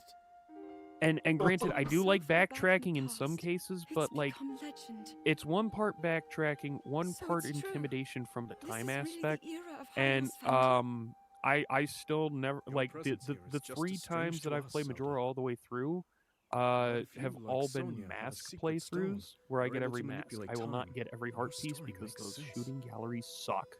The Deku, the South Woodland Swamp shooting gallery in particular, because you got to try to get that perfect, what is it, 2,600 or whatever, and that means you got to get all 100 to 300 by getting the Wolfos out in the distance and the Deku Scrubs out on the mountaintops. I'm like, how the hell are you supposed to get that shit? No, thank you. Like, it's like I have a hard time with the Gerudo horseback archery range in Ocarina, but at least that's more tolerable. That is like way more tolerable. But yeah, like Ocarina was my first as well, then Majora, because we had both. But the first one I had was GameCube, and that'd be Wind Waker. Wind Waker GameCube. Never beat that as a kid. Took until I think a few months ago to finally beat it as an adult on the GameCube cap. No. No, I beat it on the original GameCube format a few years ago before I started streaming, so never mind. But if you had to ask me, would I rather play the GameCube version again or HD? I'm going to pick HD because they fixed the Triforce Hunt. Yes, it's kind of like, and there's a lot of quality of life improvements that they did with the HD remake, or not remake, remaster.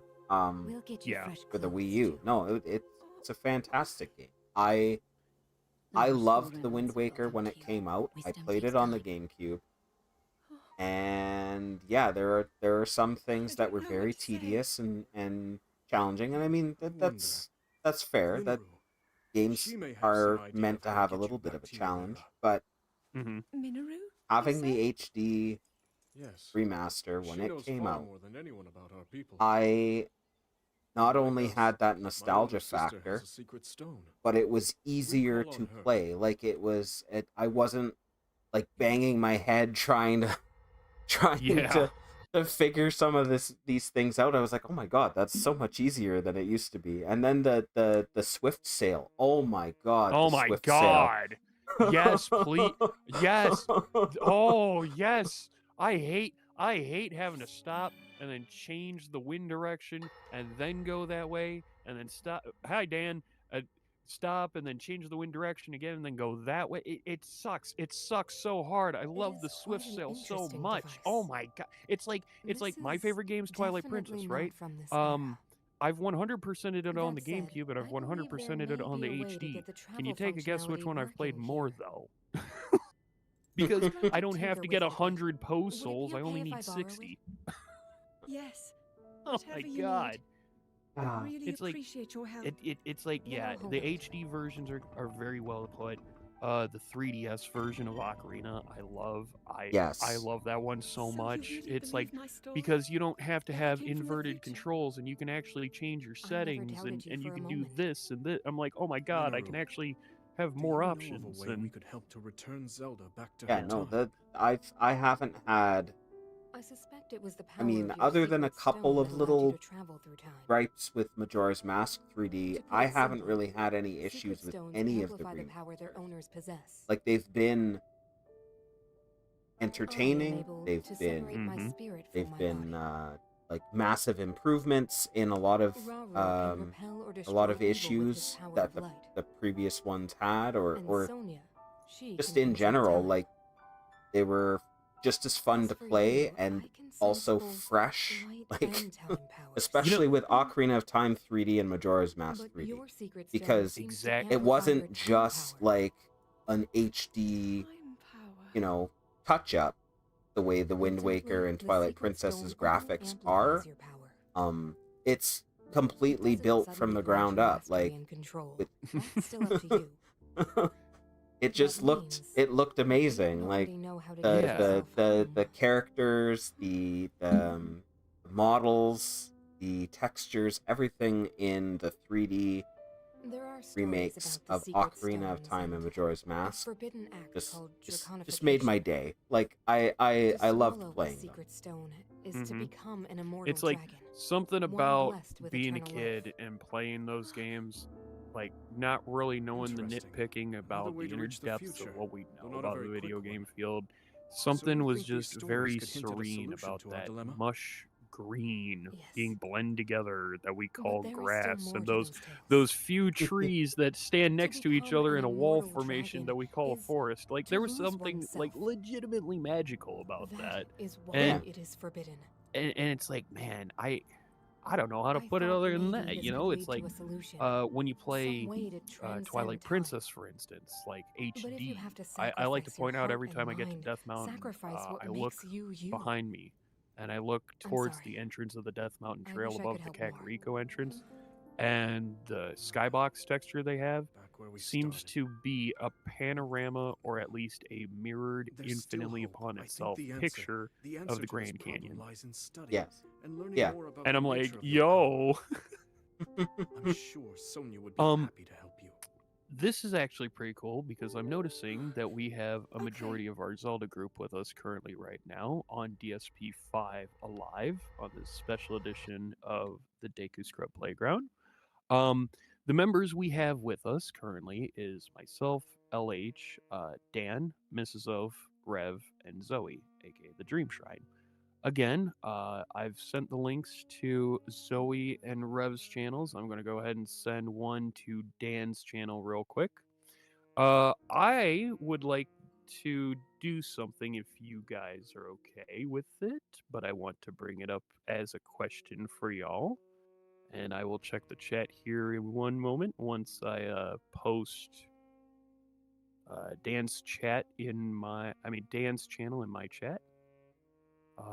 But because we have a majority of our Zelda group today present, would you all can't be this would you all be opposed to me opening up the floor? And I know that not all of us are keen to using voice chat, which is fine. I can be the one to deliver your messages via my voice through your text. But I would like to open up the floor. Topic wise, I don't know. LH, maybe you could help me out with that one.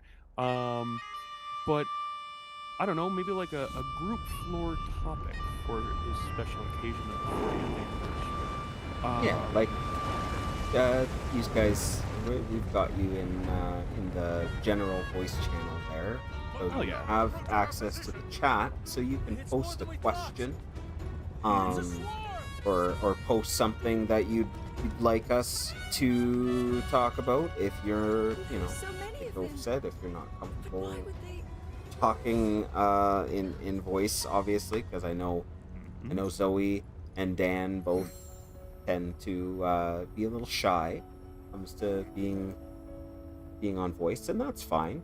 I know I've been terrible with it in the past too, but we get it. We got But you. yeah, We got you. if you guys have any questions, shoot them out, post them. We Basically, can shout out and try and give some answers, or even if it's not a question, if it's just a topic that you want us to discuss, just bring it up. essentially, this part of DSP 5 Alive, the special live edition of the Deku Scrub Playground, Oh, has the now game turned into is loud. a special edition crossover episode of DSP X Lightcast X Revcast.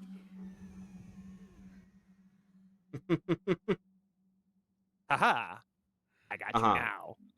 So, okay, so I've turned down my game capture there because this particular scene, because I was just kind of playing the memories of I have something going on in the background. This particular scene is super loud. It is. The Molduga are attacking. As Dave said, Twilight was the grand vision of the Hyrule Fantasy. I have to agree, because even though the imagery of the Triforce is in game, the only mentioning it's called is like the power of the gods or the chosen power of the gods. The word Triforce is never uttered, right? It's And true. the game is It is not the mentioned game, at all. and that game is not about saving the Triforce. It's about saving the kingdom itself. Yeah, Dave. I fuck with that one. Yeah. Returning the land of Hyrule to its status as the land of the gods of yore. Miz says the 3DS version removed all of the Skull Kid's aura. I mean, Okay. he did. Yes, I can kind of agree that there were some changes done. Like obviously now his face looks like quite wood-like, whereas before it was just like a void. You see, I've seen people play the 3DS version like Vinny Vine Sauce. He's done randomizers of Majora like a ton, and the only nitpick I had about Majora 3D when it first came out and still to now is the moon. I don't like the moon's face in the 3DS version. It looks too goofy. It doesn't look menacing, you know? Like It is a little bit goofy, but I've always interpreted the moon as looking like it's grimacing, like it's being pulled against its will, so it's in pain. God damn it, Rev! Yes, no, I agree.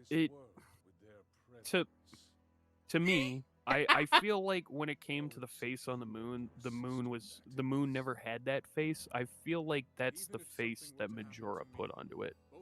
You know? Maybe it was a collective of space rocks and not the actual moon itself, maybe? I don't know. Maybe it was an asteroid pulled from what's his name in Star Fox? Andros? Andros? Oh my god. Incoming Andros face. Oh no.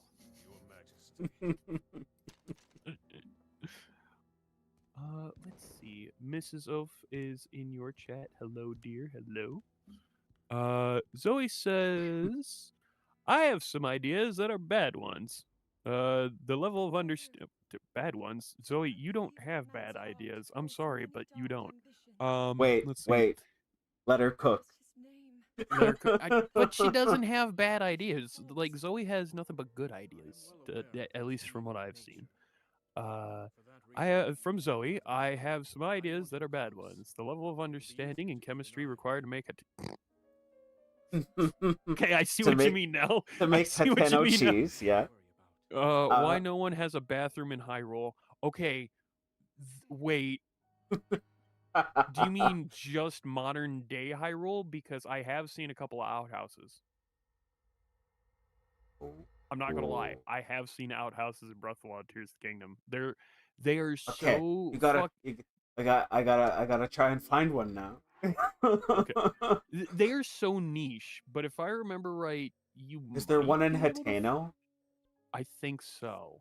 I'm gonna fly to Hateno and I'm gonna run around. But brick. There's a brick. There's a wild brick. And then Zoe said, "What is it about the Gerudo Secret Club that needs to remain a secret?" Excellent. Okay. So the first one, the understanding chemistry required to make Hateno cheese. So the dairy farm is right underneath the lab, and of any of the residents to be closest to the Sheikah lab, it would be the farm, right? How much you want to bet that when Pura needed an item and Simon's not there, she may have gone down to the farm and asked them, maybe? Maybe she shared ideas how to make cheese, Maybe, but I remember seeing something about how it started 100. Oh, that would have been before Pura. Yeah, because she'd still be doing the ancient tech lab in the central fields. Yeah, but that said, I was just watching a YouTube video. Was it the day before yesterday, about how a potential theory, not theory so much, but more like anecdotes on how humans acquired cheese. So back in the day, a lot of our human ancestors in various cultures and tribes used to partake in milk.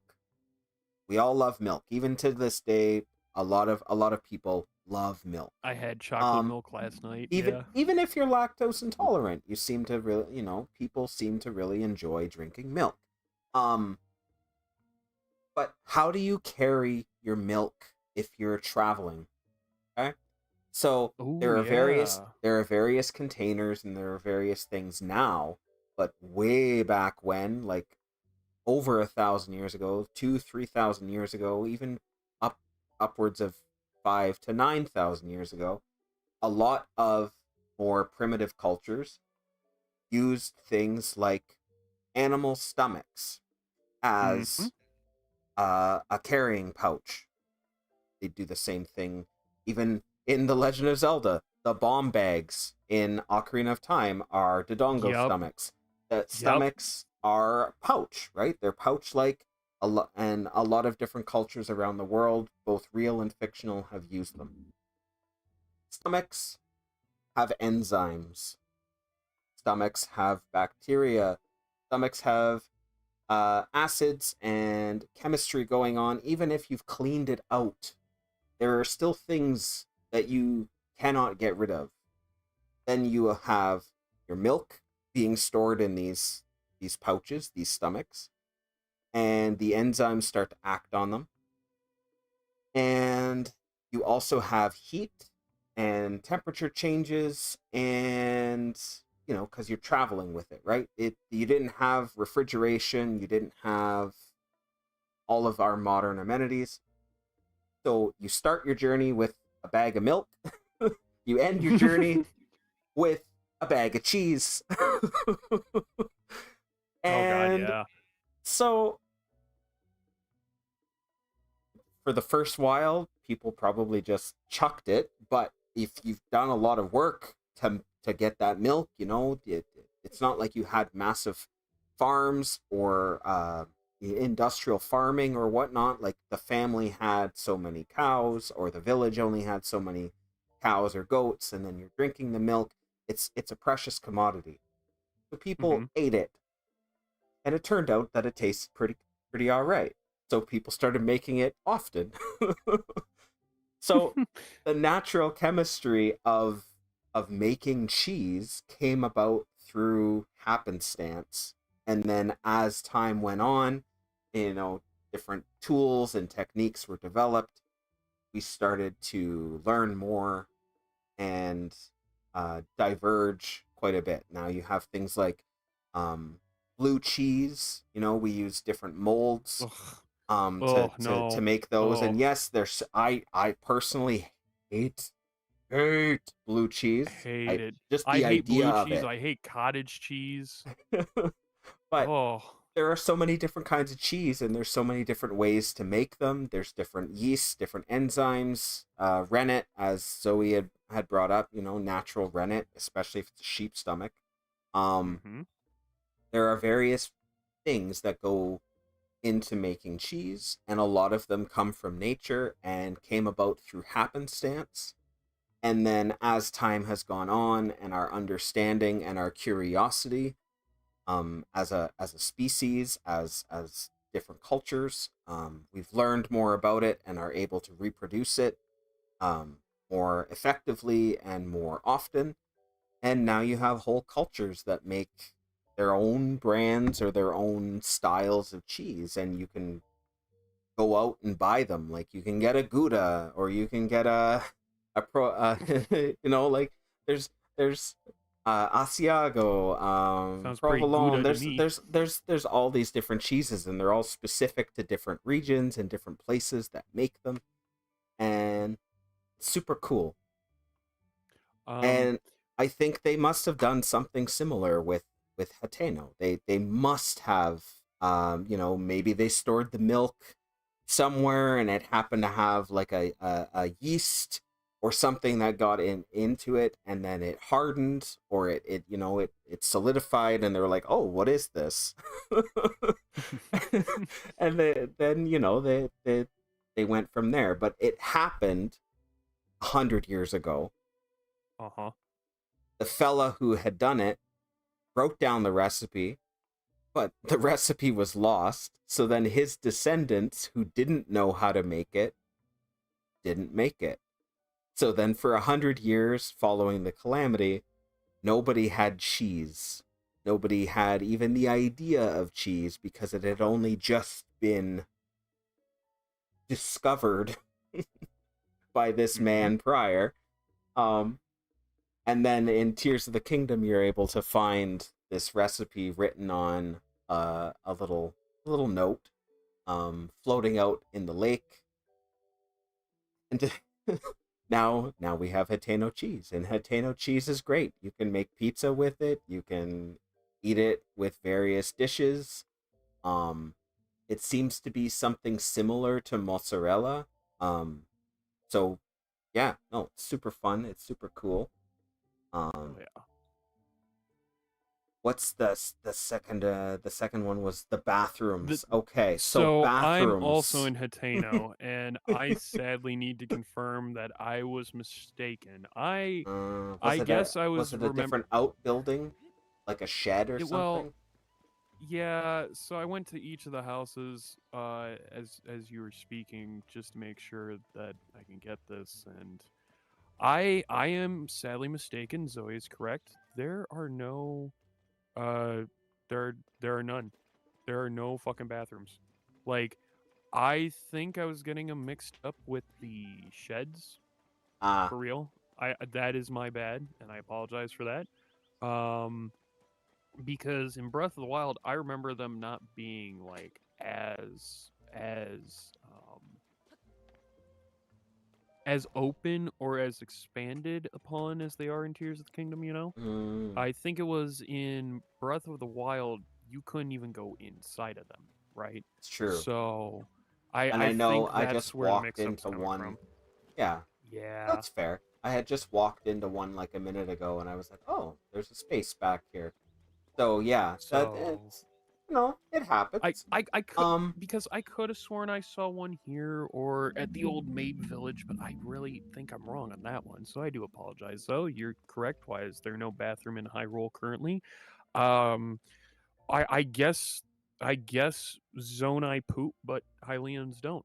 I don't know. Everybody poops but you, I guess. I actually don't know. I don't know. That's a good one. That is a good one. Why don't they have any kind of toilets or something like that? That is a good So one. let's think back to throughout the series. So I see Mystery the Mysterious had said there's a toilet hand in Majora's Mask. So Majora's Mask Termina, slightly more advanced than Hyrule at the same time. So if you were to compare and contrast, like the way they have moving clocks and gears and things, they have indoor plumbing. They've got all of these things that Hyrule at that same time did not currently possess. But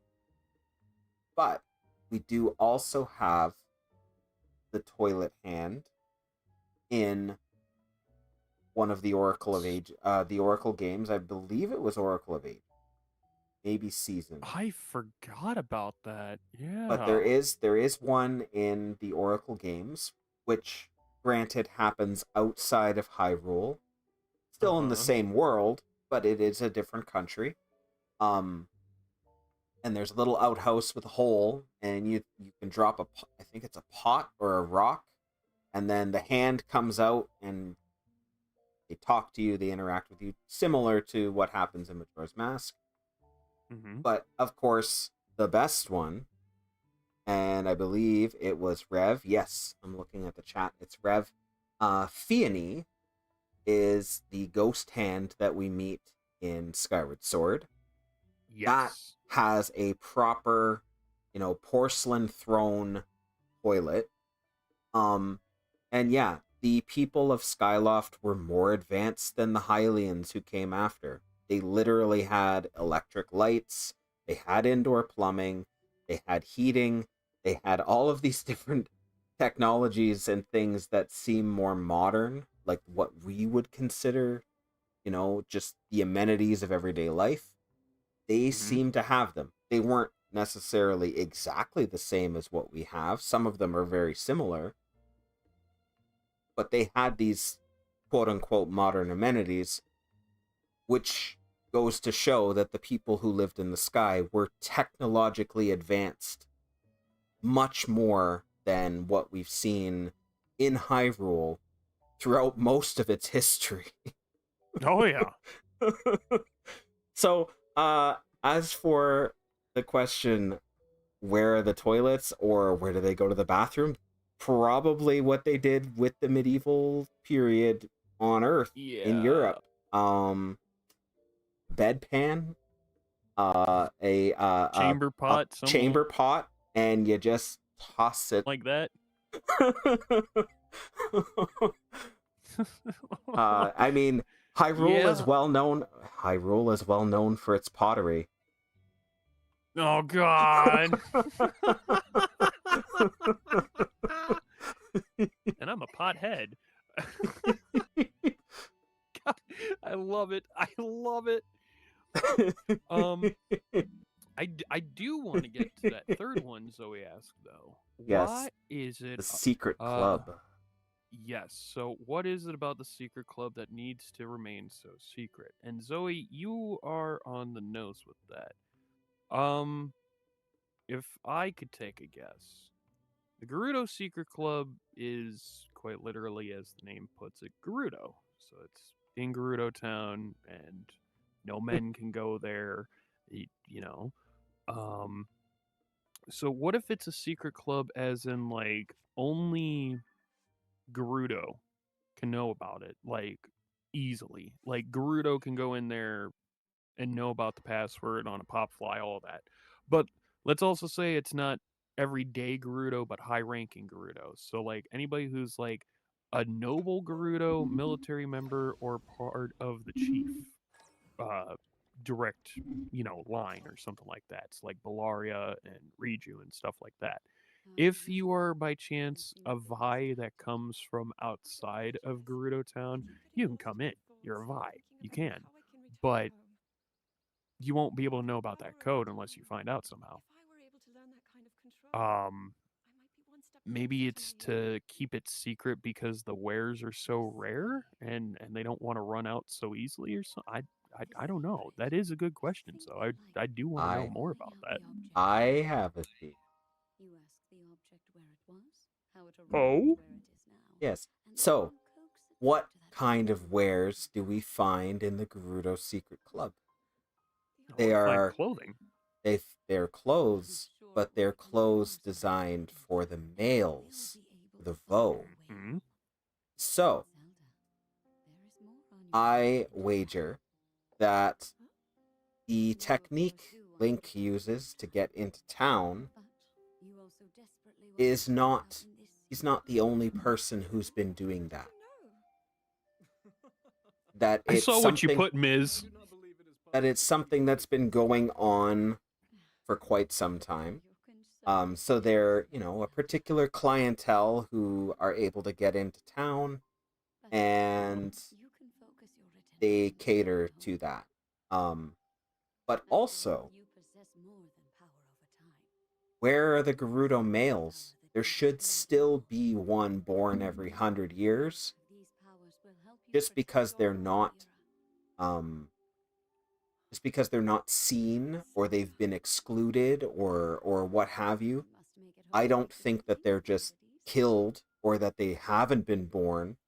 I think they likely sneak into town to be with their families or be with their people, but they're not always comfortable or always willing to just wear feminine clothes.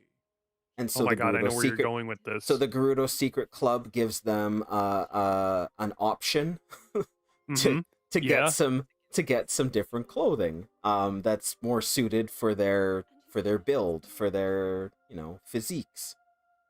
And so it gives them an inn to come into town, gives them some place they can kind of hang out for a little bit, lets them try on some clothes that are more suited to their liking, and then they, switch back on feminine clothing, and they leave and go wherever they intend to go. But then they've got something that came from home. They have something that is a little more unique, and it's I think that's the main clientele would be regular Vo who are coming in, but also the rare Uh-huh. Gerudo male. That it gives And them and you something to aspire to give them a connection back with their people.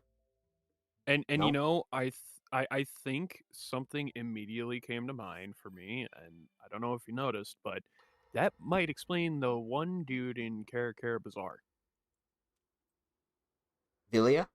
All right, Yep. Zelda. The guy who gives Now you then, the as Vi requested. set. What was it you That wanted might to explain just his before you backstory departed? too. Because we know he's definitely gone in and out of town. Mm-hmm.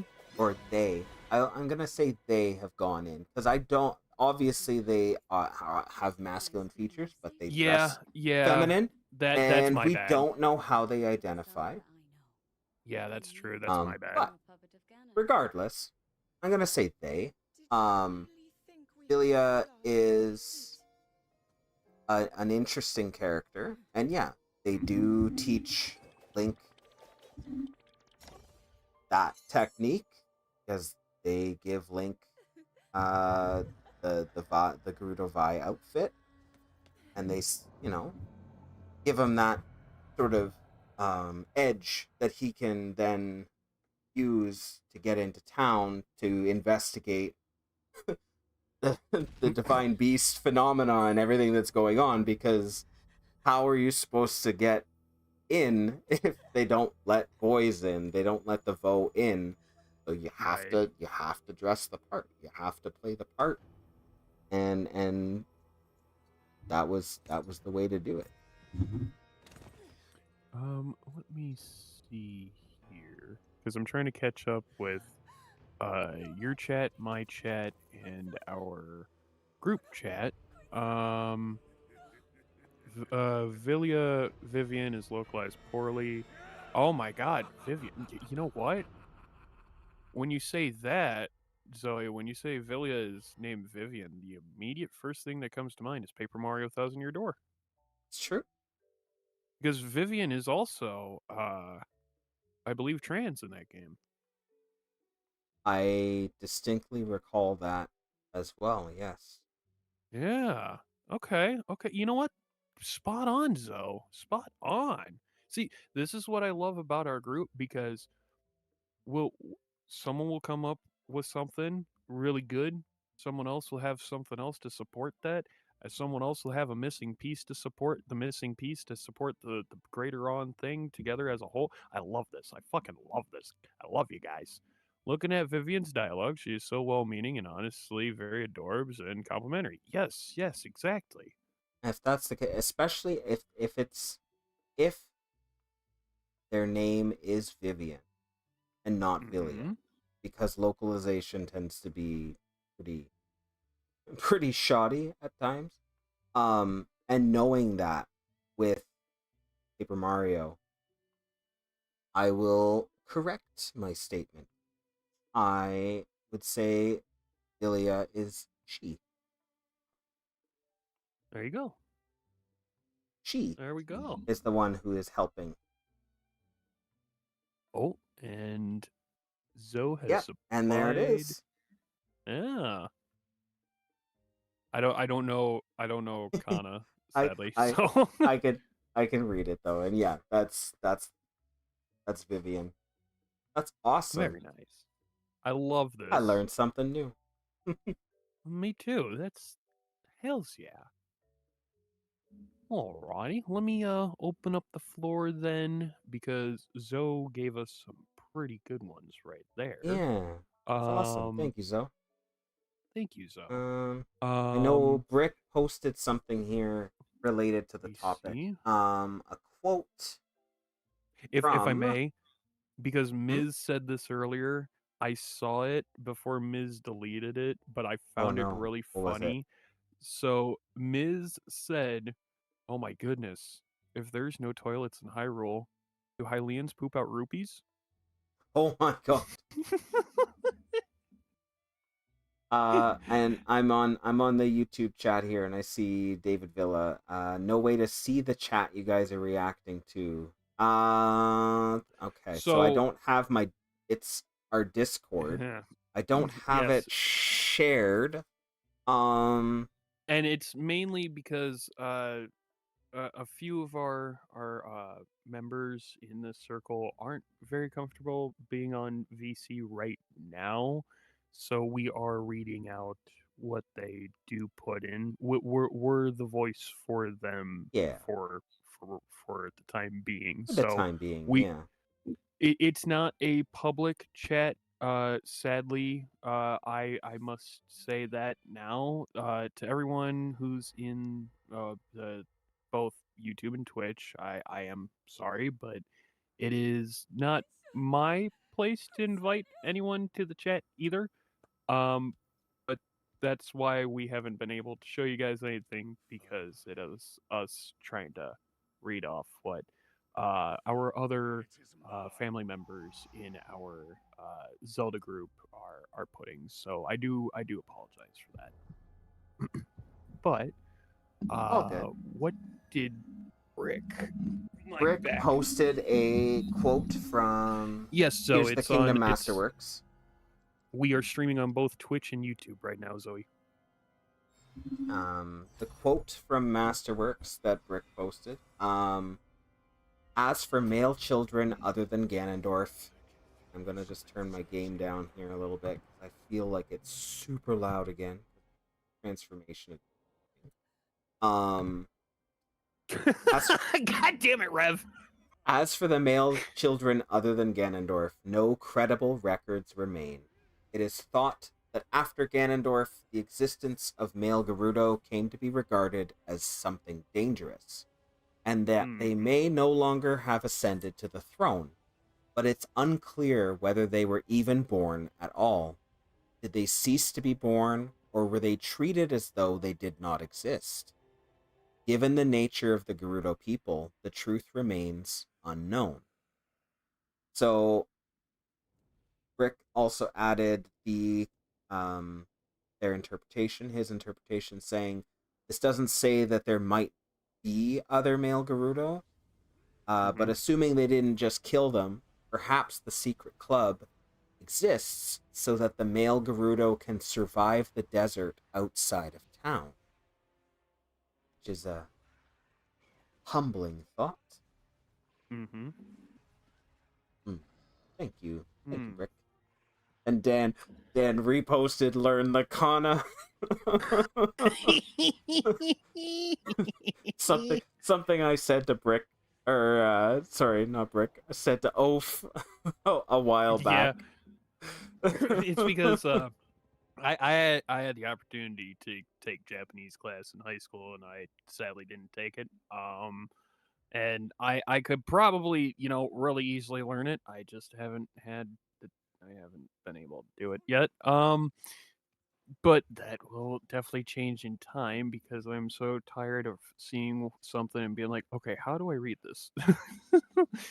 Let me see what else, because I know that we did miss quite a little bit. Let me scroll down just a bit. Do you have any posts or questions in your Twitch on the Twitch chat? No. Oh, No? I got from Mrs. Oaf. I like how Twitch does individual Twitch recaps. Apparently in January I watched 20 hours of 5 minutes of streams. All right, very nice. No, we don't have. Yeah, I know. I know you said 20 minutes ago. No, we don't have any questions on my side. Okay. I'm scrolling through our group right now to see if there's more topics that I may have missed, because I was pretty far back in the chat as we were going over Zoe's topics real quick. I'm gonna try and read back here. Anything?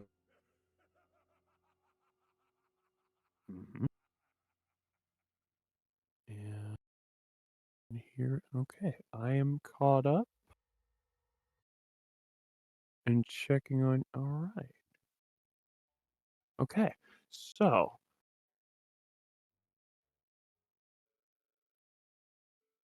floor is still open. So let me throw this one in then for everyone who's in. Everyone who's in here. I'll come up with more bad ideas if need be. All right, you don't come up with bad ideas, but yeah, sure, come on. Hit us with your best stuff. Rev, Dan, Brick, Mrs. Oaf, everyone on YouTube and Twitch. How about I hit you guys with an easy one? A pretty just simple hit the ground running one. What was everyone's first Zelda game? So everybody already knows LH and I's first Zelda game. That's Ocarina.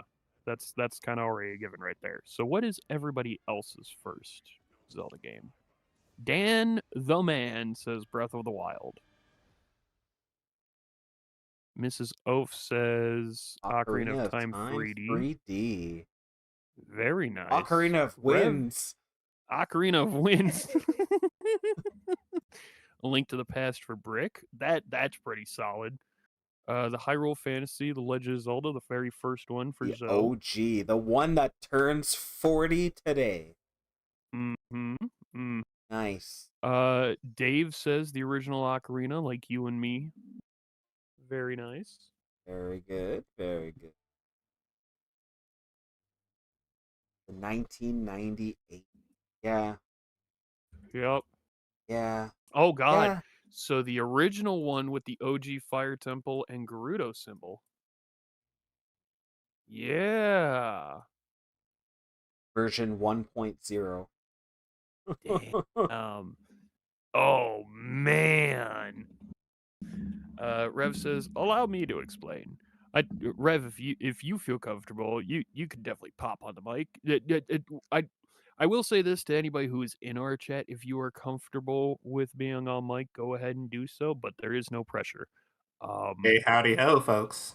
This is Rev, aka Oh Rev my ADB. goodness. The there's man Rev. himself never bribed. I know. No applause. Hello, my dude. Yeah, basically, when I say Ocarina of Winds, I played Ocarina of Time first on the Zelda Collector's Edition, but back then in the edgy era of 2003, I didn't like triangle graphics, so I stopped playing Ocarina of Time and went to the Wind Waker demo and played the heck out of that until we got the real game, and that was the first Zelda I actually beat. Oh my goodness. Nice. I feel you on that. I still have my collector's edition. Jealous. I'm jealous. Oh, I have a copy of the collector's edition here somewhere. I got it at this a not really, yeah, a con. It was like a convention that was going on here. And somebody was selling it for like a decent price. I was like, "Oh my god, I need that." so I got a copy. the Ocarina collection on GameCube. I think I got mine from GameStop when they were still selling GameCube games. That was years ago. GameCubes. Oh man. I do want to bring something up that I am kind of concerned about. Oh. So a good friend of ours, Gabe, aka Gabora, and I'll put his link in my chat as well. He recently shared that it seems Nintendo has gone ahead and greenlit the Nintendo Wii controls for the Joy-Cons. Right? Oh. If this is true, that means we're going to see the extension of Project Dolphin now as the Wii cabinet on NSO. I say Project Dolphin as like both the GameCube and Wii cabinets on NSO, but I know that's not the actual names. But basically, if they're bringing the Wii, cool. We get Wii games. This is going to be fun. Whatever. What I'm going to be concerned about is, are they going to not give us actual Twilight Princess, aka on the GameCube cabinet, and then just kind of shoehorn in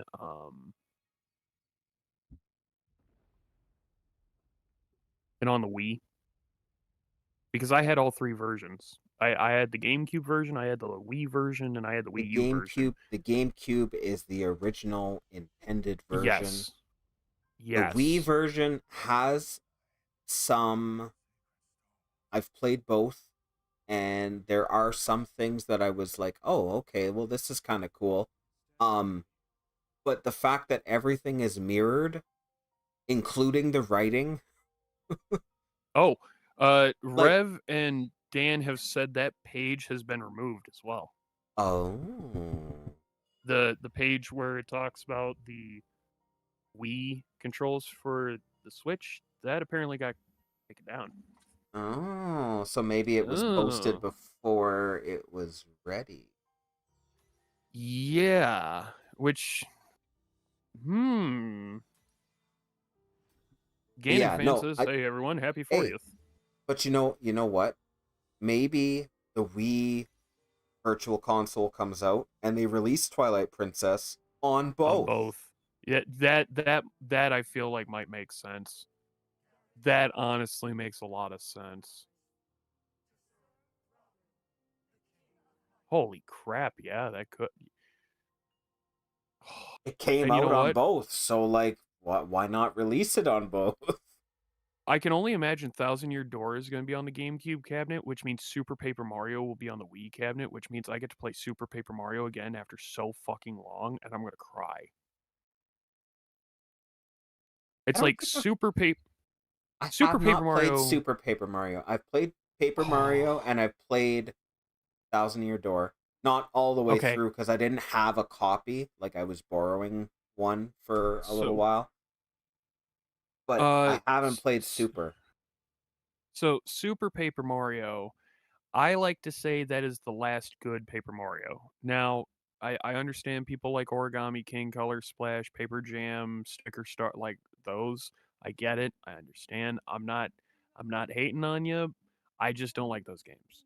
And Super Paper Mario was the first one to take out the turn-based battle system that was in the first two, the RPG aspect, and Yeah. start doing like in-world kind of battling like you would get in a normal Mario game. Okay. But the partners got swapped for pixels, which are like utility partners, but you can also swap by playing as Mario, Peach, Bowser, or Luigi. I I just really I don't know how to explain it, but there's like mentionings of the first two games. There's a couple of aspects of the first two games also in that third. Super Paper Mario, yes, was the branching off to what would become current Paper Mario, but Super Paper Mario's battle system wasn't a card or a puzzle system that you had to do mid battle to try to make sure you hit. It that's what I don't like about current Paper Mario. It's too confusing. It's like Super Paper Mario. Yeah, sure, they did a platforming battle aspect, fine, but it worked. It just worked. It worked a lot better than what we have now, and what we had before was still kind of there, you know. But um, I hope that the Wii cabinet is true, but as Brick put, the Wii remote was also mentioned in some 3DS pages. It seems like an overall mistake. That's at least the stand I had. Terminus is made from the depths question from Zoe. Oh. And that is Let me go ahead and play that on my end to okay. get Zoe's question out there. I play it on my end. Sure. I can't hear it on your end. Yeah. Here's a good one for you. When you follow Majora's Mask, you fall for No. terminal velocity. That's about. Here's a good one for you. When you follow Majora's Mask, you fall for approximately 18 seconds. At terminal velocity, that's about 1,000 meters. It's 1,000 meters, probably really close. Since Hot Link fell damn! into a giant tree, Hot would that mean that fucking he's actually damn. falling Zoe, I into the love that. depths and that Termina is actually constructed out of the depths using Skull Kid's memories? Oh. Okay. So So sorry you, about that. I think the best parts were cut out by your I'm sorry. goddamn. I am so sorry about that. So, If you want to replay that one, I yeah, will I'll play it. completely. I'll replay it because Here's a that good was a one really for good you. one. When you fall in Majora's Mask, you fall for approximately 18 seconds. At terminal velocity, that's about 1,000 meters. It's 1,000 meters, probably really close. Since Link fell into a giant tree, would that mean that he's actually falling into the depths and that Termina is actually constructed out of the depths using Skull Kid's memories? That is a wild thought. Yeah, And I wanna say, obviously, not everyone agrees with the interpretation, the Hyrule Encyclopedia, that Termina was the dreamlike manifestation. I do think that there's something going on there because there's definitely a lot of weird things in Termina. Yes. Like, it's not just a parallel world. There are some very freaky, very dreamlike, nightmare fuel qualities going on. So the fact that it could be is kind of, I So could see the potential. I could see the possibility.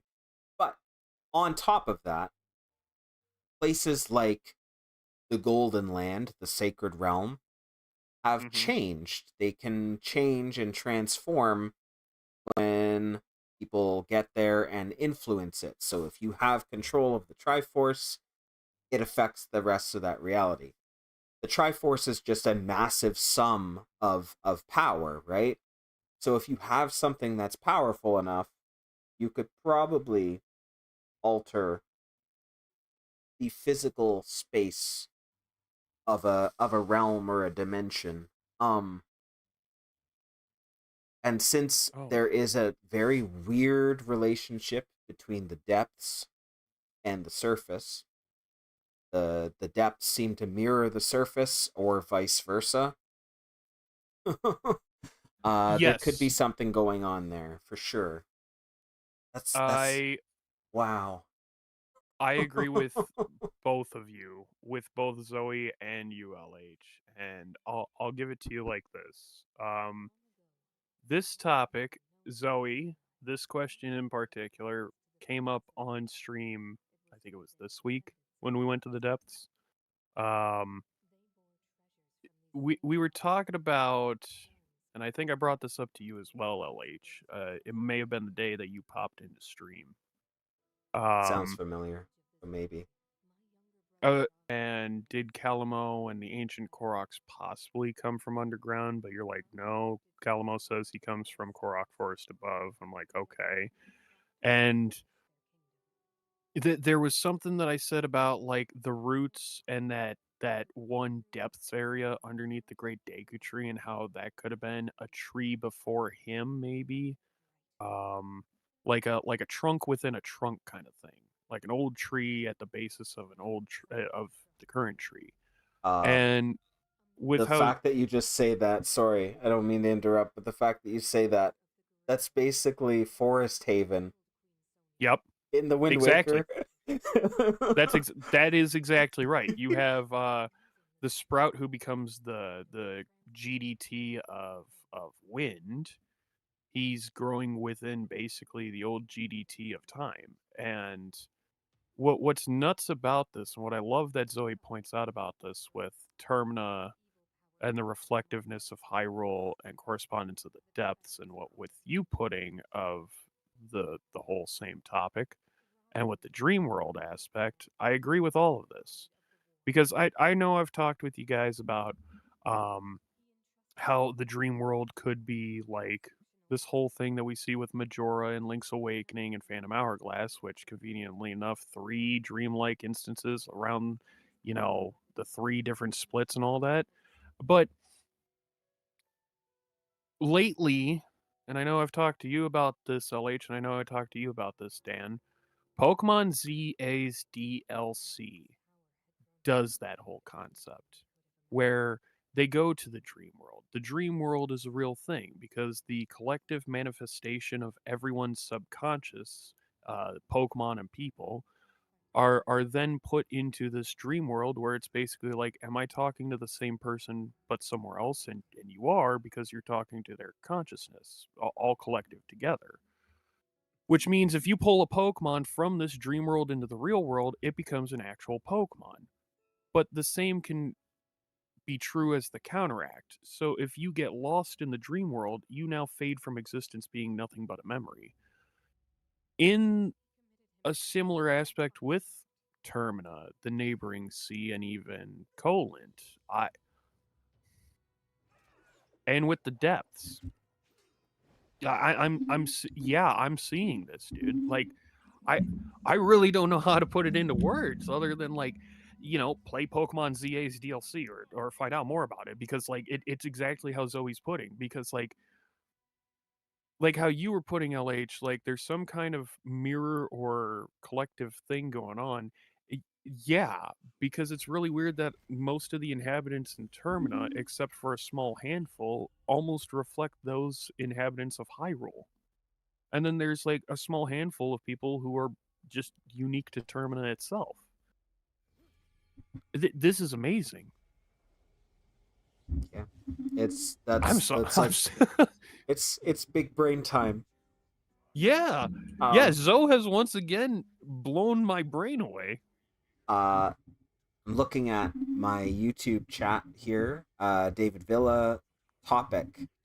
We see the depths in the interloper cutscene. The Triforce is shown in the depths. The sacred realm holds all other realms? Question.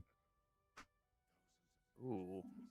Yeah. So I really like that interpretation, because it may, at the time, it may have just been, the cinematic choice to depict this dark area, and then have the golden light of the Triforce, shining on this little hill. But the depths are dark like that. They are. They are. So it could be also, and this is a topic that we've discussed, Oaf and I, Zoe in particular. I know Brick has been involved in it. Gabe, Rev, we've all been talking about this very topic, and the topic is the sacred realm and the depths. Okay, so the depths, as they exist, here are the surface, which is something that sacred realm itself, the dark realm, the golden land, has been said to do in the past, A Link to the Past and other games. That on its own, quite a coinkydink, but there's a lot more involved with it. And the biggest clue, the biggest brain blast, is the Temple of Light. Where does the Temple of Light exist in Ocarina of Time? Oh, it's in the sacred realm there, bud. Yeah, it exists in the heart of the sacred realm. I am in the very center of the sacred realm, the gate of the... Yeah. And these ruins at the heart of the depths, in the center, right below where Hyrule Castle will come to be, these ruins from the Age of the Gods, they are known as the ruins of the Temple of Light. That is direct from concept art and developer commentary shared in Tears of the Kingdom's Masterworks. They don't call it that outright in the game, which is a frickin' sin. Yeah. But that is what it's called. And it is. That is amazing, because the Temple of Light, center of the sacred realm mirrors and reflects the world of Hyrule. What is the depths? It reflects the surface, the land of Hyrule, and it has the Temple of Light. Like, And one other thing that I think I pointed out to you and Dan back in 2023, when you listen to the Forgotten Foundation theme, and then you speed it up by 2 times, if I remember right, that's the Chamber of the Sages theme from Ocarina of Time. So the ghastly oh oh eh oh when yes. you do it at Yeah, 2 yeah, yeah, times yeah. speed, Mm-hmm. it goes so fast that the background music with the vocals is like, oh, this is the Chamber of Sages Oh, of I've do got... do do do do do do do do do do do, you know? Yeah. I've got Zoe shared a Oh yes. want to share it as... Gotta share it as a window. Okay. hmm Window capture. This is actually the diagram I was asking about in, I think it was DSP 2 or 3 a while back. The one with the spike and all that. This is exactly the one I was thinking of. Mm-hmm. Yeah. Where is it? Castle Underground. It's almost like the castle with the spike is like a sword. Okay. Holy crap. Yeah, let me open that up. Cancel. I gotta add it again. I had it Where's Refka? open. Did he die?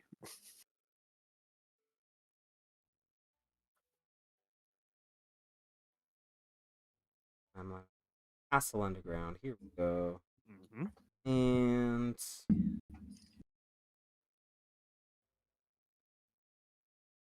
boom.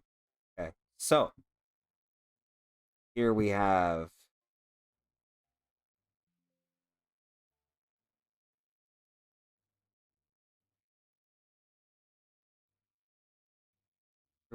Yeah. this is from a secret note, which is the like super behind the scenes developer commentary and development notes. They usually include a sketch or a diagram that they were using in their meetings to discuss the topics at hand.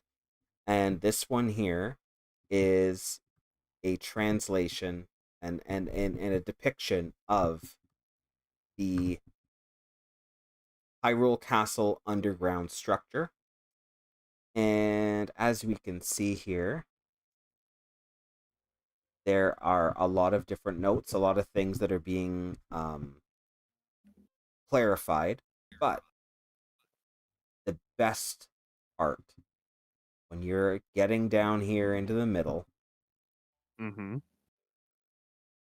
this highlighted part circled in blue, in sort of a teal blue color, is Temple of Light ruins, Mummy Ganondorf's storage location. So that's where his body was stored. It's where it stands, right? So that Yeah. whole section, that massive ruins, is from the Temple of Light. And it just hits. It's just like, oh man, like that is the piece that we need, and it's there. And Fujibayashi and Aonuma have talked at length multiple times in various interviews and in different comments, like developer commentaries, even in Creating a Champion, that there are many things left unsaid. There are things that they do, that they discussed at length, that they talked about in development, that they don't outright say in dialogue or in something in the game. They have it as an environmental storytelling. Exactly. And which makes the world feel more alive. But I wish Yes. we would have gotten that title, even just like a slight little drop somewhere in dialogue. Like maybe Zelda questions it on the way down. Or maybe Pura is like, I remember hearing something about like these ruins that were said to be under the castle, and I thought they were And related to light, and then I've been like, oh my god, like a temple, light, and as much as the Temple of Light Forgotten Foundation is destroyed in the current day, there are some amazing people in the field like Zoe and other friends of ours like Zoe that have tried to construct it back together the best we can. And it's something that I am completely blown away and I love because it makes me realize, okay, I haven't been seeing the full picture, right? And seeing this graphic, which I've seen twice in my life, it's making me realize when Raru and Ocarina of Time said, the Temple of Time is the gateway to the sacred route. Blah, blah, blah, blah. We already know that that Temple of Time in Castletown was not the original. We know that that was a new one that was built. What's funny to me is, and again, shout out to our good friend the Dream Shrine Zoe here. Zoe has put together, and I don't know if I actually should say this or not. If it's Zoe is super secret, we should keep it secret. uh Let Zoe say something. What is? yeah. I don't know if I want to put it together because Zoe's been working on something as of lately, and it goes like hand in hand with this topic right now, and basically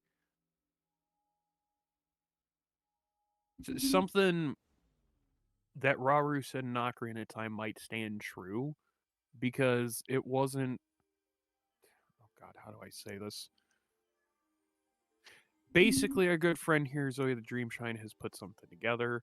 I would love to explain more, but I would love her to explain it instead because I am very poor at trying to put it together. But when Raru said that the Temple of Time and the Air of Time is connected to the Temple of Light via a door, I think that was literal. Because if the Gothic Temple of Time in the Air of Time was built very close to the castle, it it it could have had some kind of access to the underground tunnel system that's underneath Castletown, their sewer system, emergency shelter, whatever the hell you want to call it, and that runs directly into the castle's basement. So, what if when Ganondorf invaded the Sacred Realm, he was literally taking some access from the Temple of Time in Castletown underground to the Temple of Light that way? So instead of a metaphysical gateway, there could have been like Yeah. a physical doorway that maybe opens when you lift the Master Sword. Like, okay, the pedestal maybe shifts or something opens on the wall, and then there's an access point. We don't see it because Link, gets the flash of light and then he blacks out. But like maybe there was something there. I don't. That's an interesting point because that things like that are always open to interpretation. Yes, and because of how large that emergency tunnel and shelter system really was under Castletown, we also have to take in the retrospect of how large the Temple of Light and then, the lead up to that was. So Gloom's approach is pretty frickin' big, but it Well, yeah, seems it like is. the temple design work, the bricks and stuff, appear early in Gloom's approach, meaning you kind of just float down into some kind of dungeon immediately. So, how large was the fucking Temple of Light essentially? Was it like that entire cave system? Was it like more than half of that depth system? It's like, what is it? Now, I did get green light by Zoe that I can talk about this so I don't stumble anymore. Zoe, our good friend, the Dream Shrine here, is making a map of Castletown. So Ah, that's yes. where I Yes. needed to get the okay because it's currently being worked on. This map of Castletown is fucking amazing. And it's It is. huge. It's fucking huge. Like, what was this? Zoe, you correct me if I'm wrong, but this idea started because we were talking about the old Hyrule Cathedral in Castletown, thinking it was like the Gothic Temple of Time from the Era of Time, but then you come to find out, holy crap, it's not there, but it's a little bit closer to the gate. And I'm like, what? And you're like, this. And I'm like, oh no. And then because of the location of where the Temple of Time in the Era of Time would be relative to current day Castletown, if we were to put those two over each other, that's where I'm stumbling to try to say there may have been a secret access into the emergency shelter to the castle's basement to the Temple of Light. I just reading the chat here, and I see David Villa ask, "Did y'all remove my topic idea?"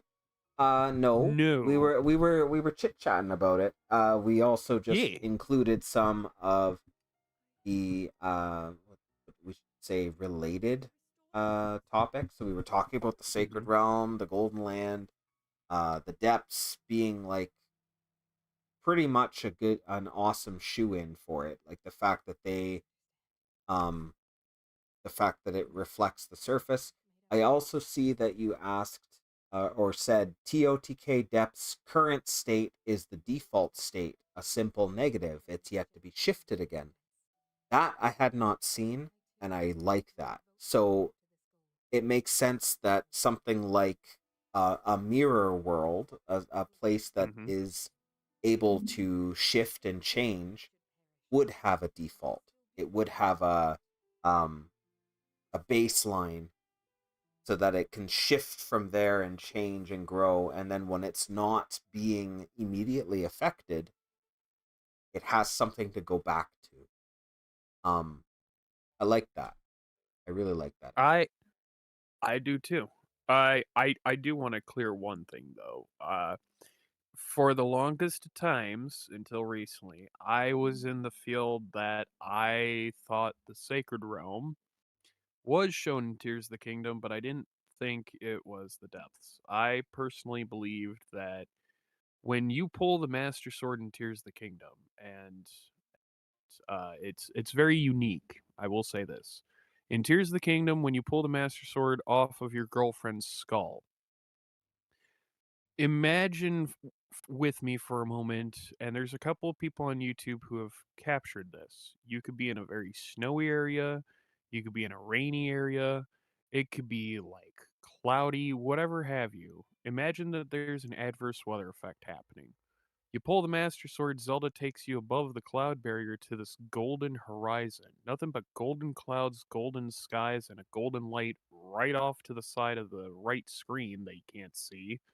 And when I played Tears of the Kingdom for the first time in 2023 on launch, I was like, this is the Sacred Realm. What I'm seeing off camera isn't the sun. That's the Triforce off camera. And over time I come to realize that's some hopeful, like real big copium, but that's not the Sacred Realm. I thought it was. The Depths being the Sacred Realm, it took me some time to understand that, but I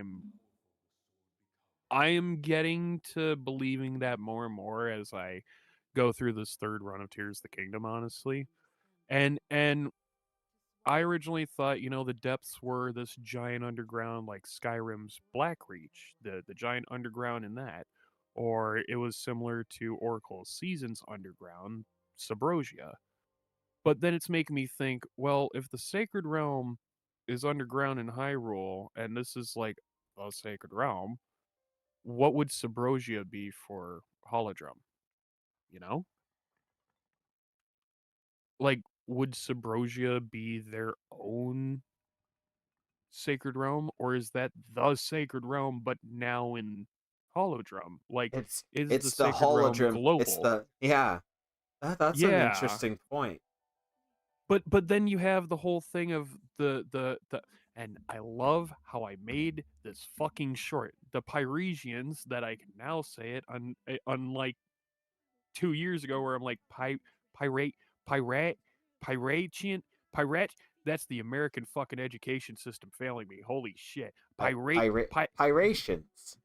yeah, that one, Pirations. It's like half of their ship is on the surface, but half of their ship is underground. And you know, if Subrosia is the sacred realm in Holodrum, as in like maybe the sacred realm is a global aspect like Earth, that it reflects everywhere, that could fit. Because not only do we get the Subrosians under there that are all mysterious and shit, but the pirate crew are kind of dead, so why not? A lot of mysteries, a lot of things involved. There is. That is. Oh, Mhm. got another question from Rev. David Villa too. So we'll do Oh, Rev yes. and then we'll do David Villa. Yes. Rev says, Oaf, what if it is the Triforce portion of Sacred Realm, and it is the light that bleeding through those sites of sacred power? Oh. Okay, let me read this again.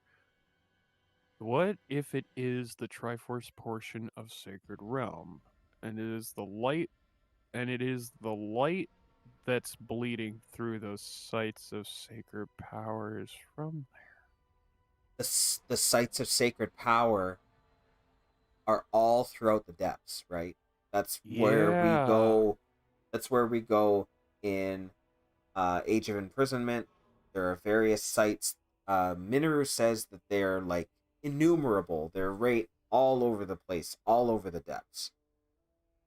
And they are places where sacred power, like Holy crap, the light power that Rauru and Zelda use, is amplified, right? It's like they're secret stones, but doubled. everything is more powerful. The cooldowns and all that are like halved. Everything is like being fed by this energy. The Temple of Light is said to be the most powerful site. That area directly under Hyrule Field, where they go to fight Ganondorf, is said to be the most powerful of these sacred sites. So that's an interesting point, because if those sacred sites are getting their power from something or from somewhere, maybe that's what that golden light is. That space could be a liminal space that happens to have these openings in the depths, but also Link was able to access it in the sky when he was pulling on the Master Sword, right? Because he's pulling on the sword, and then all of a sudden there's this glow, and then bam, he's in this other place. Holy holy shit. Now I'll go to David Villa, and I see Zoe has something she posted there. So yep. Yeah. David, holy crap, nice one, Rev. David says, "So sorry, I must have deleted the suggestion for another topic. About Ocarina of Time Castle being Rauru's settlement ruins and the nearby area." Ooh. Okay. So Ocarina of Time Castle and Castle Town, I would assume, because they kind of go hand in hand. Okay.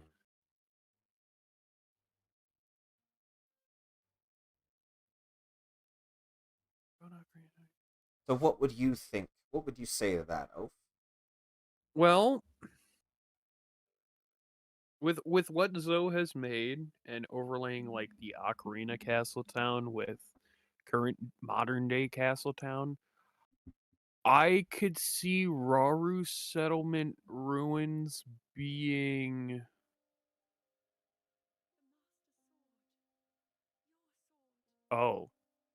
well, the first thing that came to mind, and I know I'm wrong, but the first thing that came to mind was the Hidden Village. I don't know why that came to mind, but Like that's the the one from first Twilight thing Princess? Yeah, for some freaking reason, that's the first thing that came to mind. The Rauru settlement could be the Hidden Village. But for me, oh god, like in an Ocarina aspect, I guess it could technically be off map in this regard, but Rauru Settlement. Like, yeah, I'd say Hidden Village from Twilight. Maybe in a Link to the Past aspect. Witch's Hut area? No, not even. No.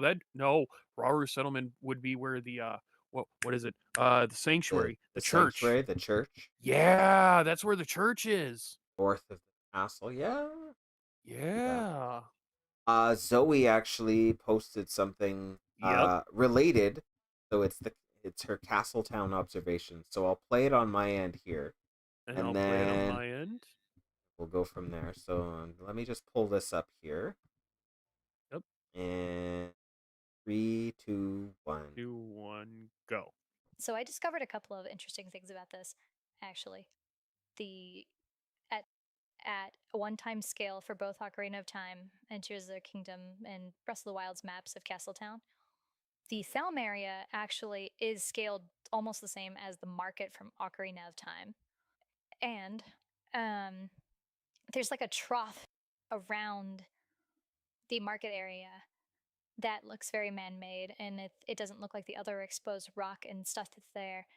And one of the things that I've drawn from that is possibility that it is the old moat and the part of the old wall system from Ocarina of Time, which would have needed to be a little bit further south than it is by the point in the end of 10. Yep. So. Yeah. Excellent observation, as always. And you know what's funny about that? It works so well with not only would that line up with what we see with the Era of the Wild / Tears, exactly what Zoe said with the walls and that man-made trough, but something else kind of sticks like really well put with me at that point. But the Era of Twilight itself, like,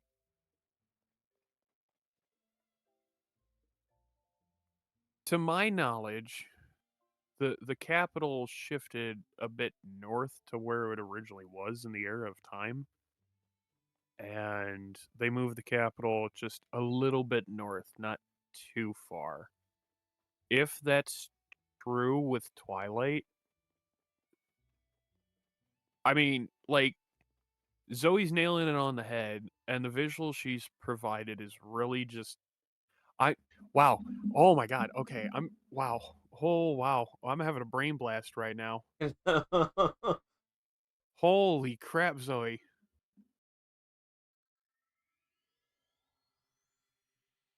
Now, actually, that reminds me of something else I had brought up in discussion. I need to a find little those while ago. screenshots.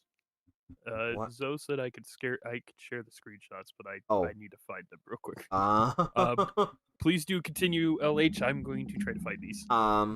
Okay. So what I was gonna say is there is, like Tears of the Kingdom, there is a plaque under the castle.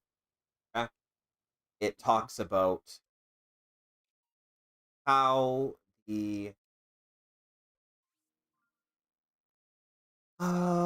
castle was built and for what purpose. And it talks about the fact that it is the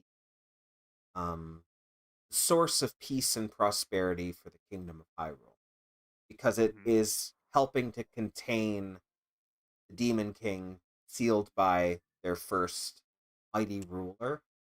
A quote that I completely overlooked, but is brought up in Twilight Princess. Oru, the old man, yeah. he says something. He says something to the effect of, he asks Link, like, "Have you seen the sorry state of Hyrule Castle? If something isn't done, our source of peace might not be recovered." Source of peace. And he asked about the state of Hyrule Castle. Hyrule Castle is the source of peace, meaning that at that point, it is very likely, in fact, like 99.9% likely, that the Demon King is already buried under the castle. The castle is the source of peace, it is the source of prosperity, and it being in such a state is causing unease, because if something isn't done, then that source of peace might not be recovered. And I just Exactly. absolutely lost my mind the other night when I found that, because I was like, I can't believe that I missed that. So I'm playing Tears of the Kingdom as we're speaking now, and I'm going to the castle because I want to bring up the quote from the actual stone plaque, and then you can you share the images or whatever you want. I will do this. So I love that you say all this, because it also makes me think that, other than Tears of the Kingdom, do we see in another Zelda game Hyrule Castle and its entire foundation rumble or collapse or just kind of get shifted? And Ocarina doesn't count because we don't see it happen, but we do see it happen in a different Zelda game. That's Twilight Princess. Yes, that is true. Mm-hmm.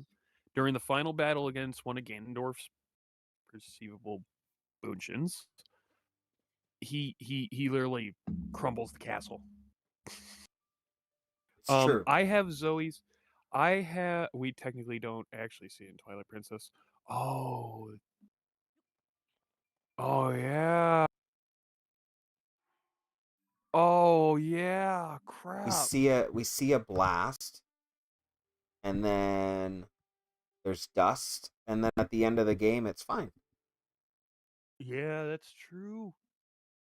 I have on my screen 3 screenshots from Zoe's entire Castletown.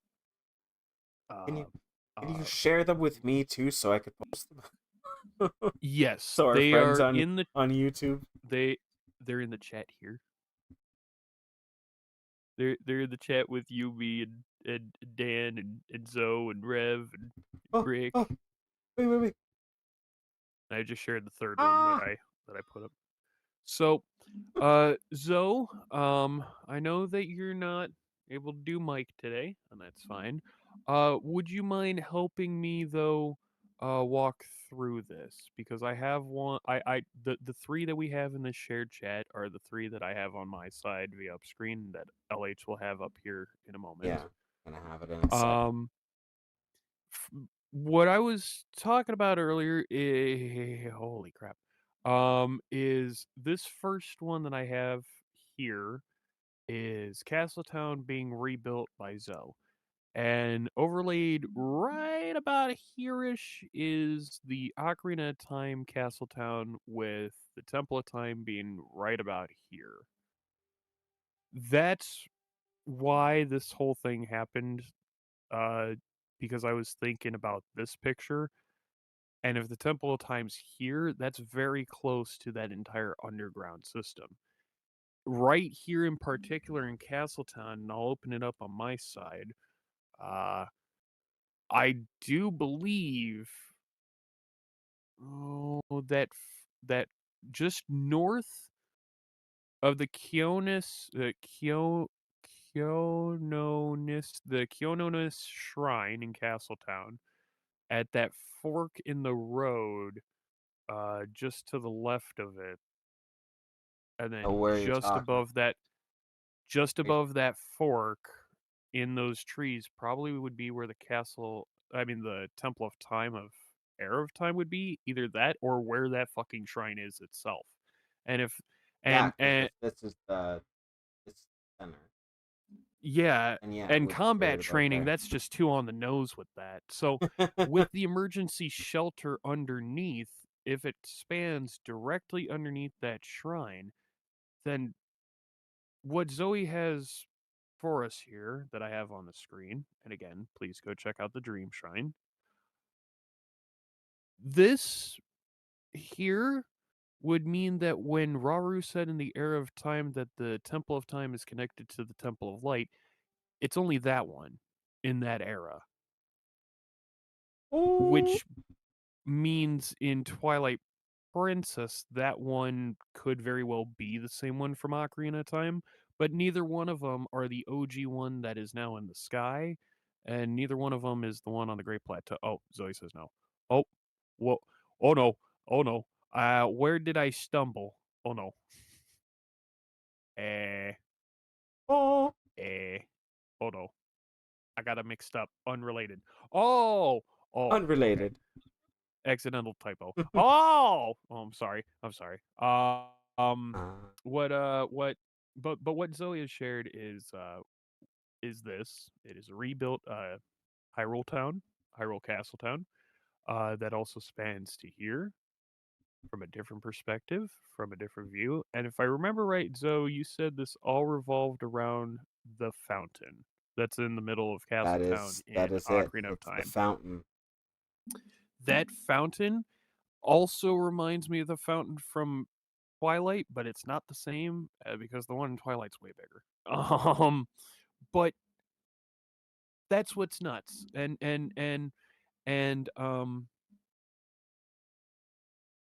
let me record something else real quick. Oh, no worries though. No worries. You do what you got to do. My basically when we were talking about the Temple of Light, the Temple of Time, and all that, I do believe that Robert of the Era of Time was saying that the Temple of Time of this era, of the Era of Time, is connected to the Temple of Light because we have this other picture that Zoe shared, and it's that entire diagram that goes from Hyrule Castle to the Temple of Light. If this is possible that the underground shelter ran to the castle's basement, the basement ran to the Temple of Light, then you could technically go from the Temple of Time in Castletown, take that underground passage, and then end up underground to the Temple of Light. That's what was going through my brain because I was looking at these pictures. I'm like, oh my god, oh my god. And then you were talking about the Temple of Light passage that Zoe shared. I'm like, oh my god.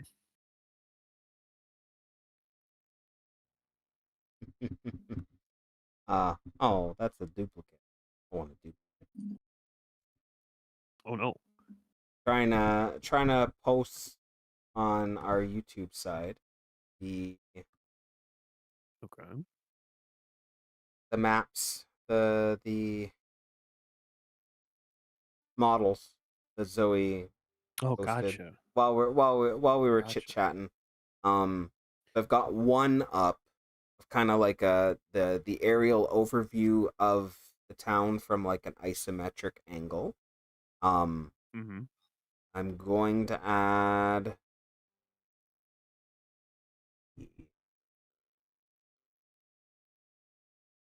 six. Same one.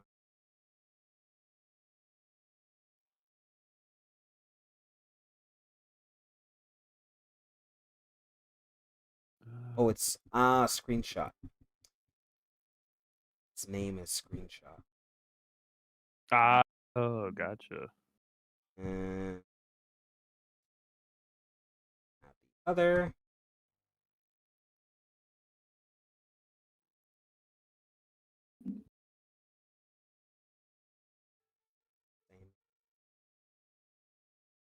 There. Perfect. Okay. So, here's a nice aerial view Mm-hmm. of castles from both.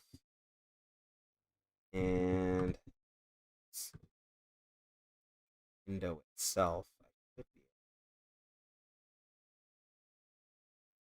Yeah, perfect. Okay, so here we could see the overlay that's always done. See where the Temple of Time should be. In Ocarina of Time, you see where the fountain is. You see the market stalls and those buildings. And this sort of groove, the area which would have been the original Castletown walls, follows the curvature of this lowest portion around the central square. Yep.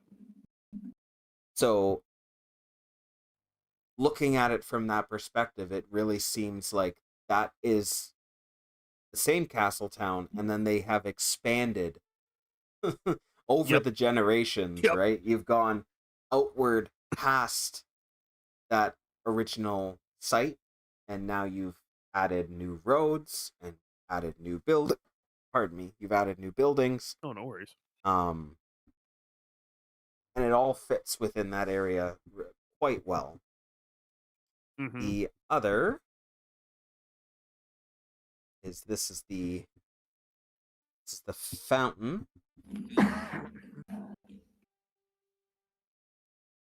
So Zoe took the fountain as it is in Ocarina of Time 3D and took the center of the fountain in Breath of the Wild Tears of the Kingdom, scaled them basically to their 1-to-1 scale, and they fit perfectly. So good. So freaking perfect, dude. And then we do have one last one, and that's the one that I provided. Which is another aerial view. It's more of a 3D rendering of what it looks like. It's yeah, that one. Yeah. Yeah. That one also gives another perspective of how this could go, and I do see it. I really do.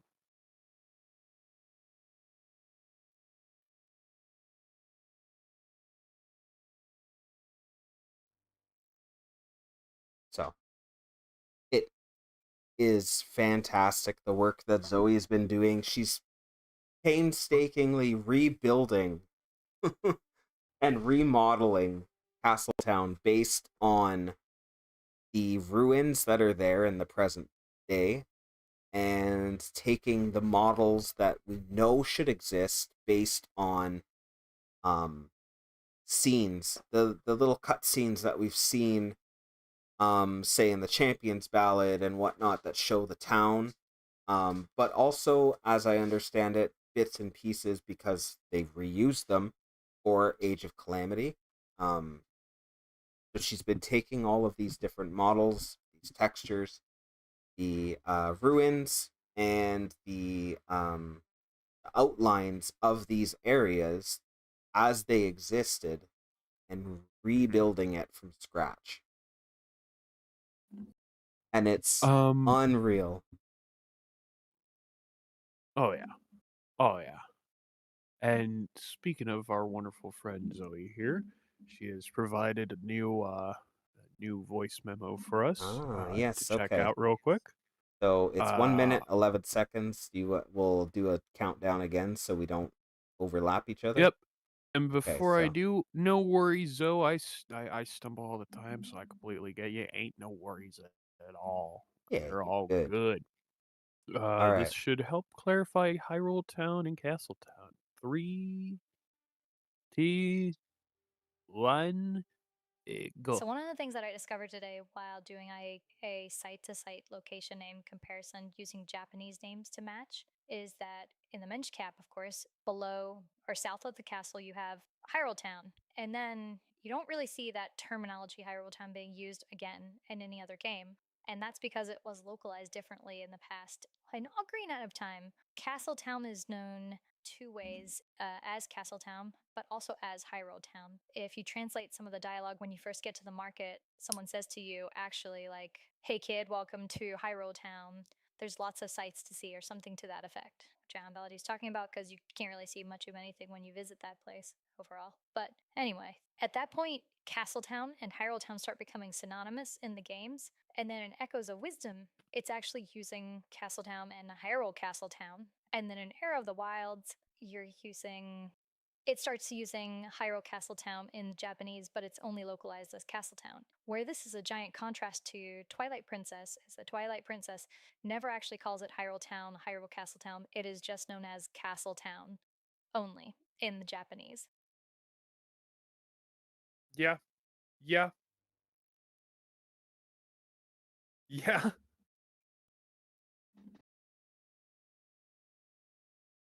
Very interesting.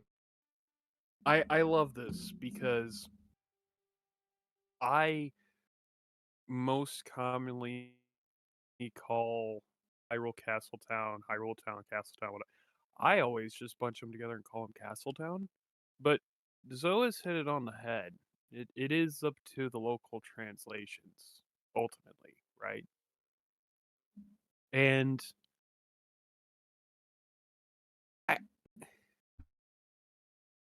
there's something else with Minish Cap when it comes to Castletown, right? You know that North Field area? Mhm. There's that shorter field between the town and the castle itself. Yeah. Yeah. Go back to what Zoe said earlier about that trough Mhm. and the moat. And now we have this whole thing with the naming of Castletown being interchangeable, and then there's localization mix-ups. And I'm just thinking that northern, field area before you get into the castle grounds, but you leave town, and Wind Waker could definitely turn into this big ass trough in the era of time, as Zoe has shown, and I just TLDR, the Minish Cap, Hyrule Town equals Ocarina of Time, Castletown equals Echoes of Wisdom, Castletown equals Era of the Wilds, Castle. Yes, yes, yes, yes, yes, yes, yes. Yes. Yeah, that is a better way than me trying to do my humbly bumbly ass Oafy kind of way of trying to Humble understand bumble. things, because I'm just a wee bit slow. I'm just a wee bit, just a little bit, just a little bit. Yeah. Yeah. Oh, But also, I made it to the plaque. oh, you did? Plaque under the castle.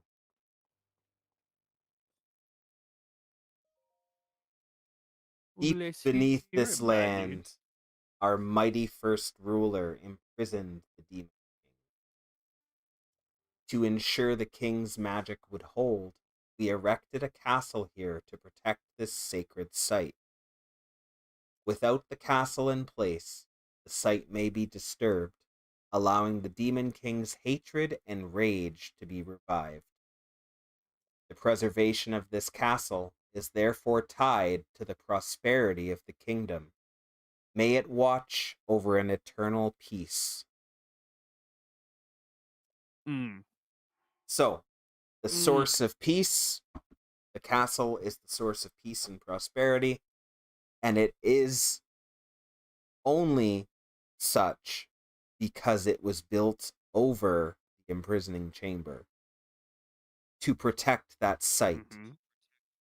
Meaning the Demon King is already below the castle in Twilight Princess, and if that castle is the same castle, not the town could have changed, like you said, and like Zoe was saying, that's it. One of the instances where it's only known as Castletown. The castle, if it is the same one, it's in the heart of Hyrule.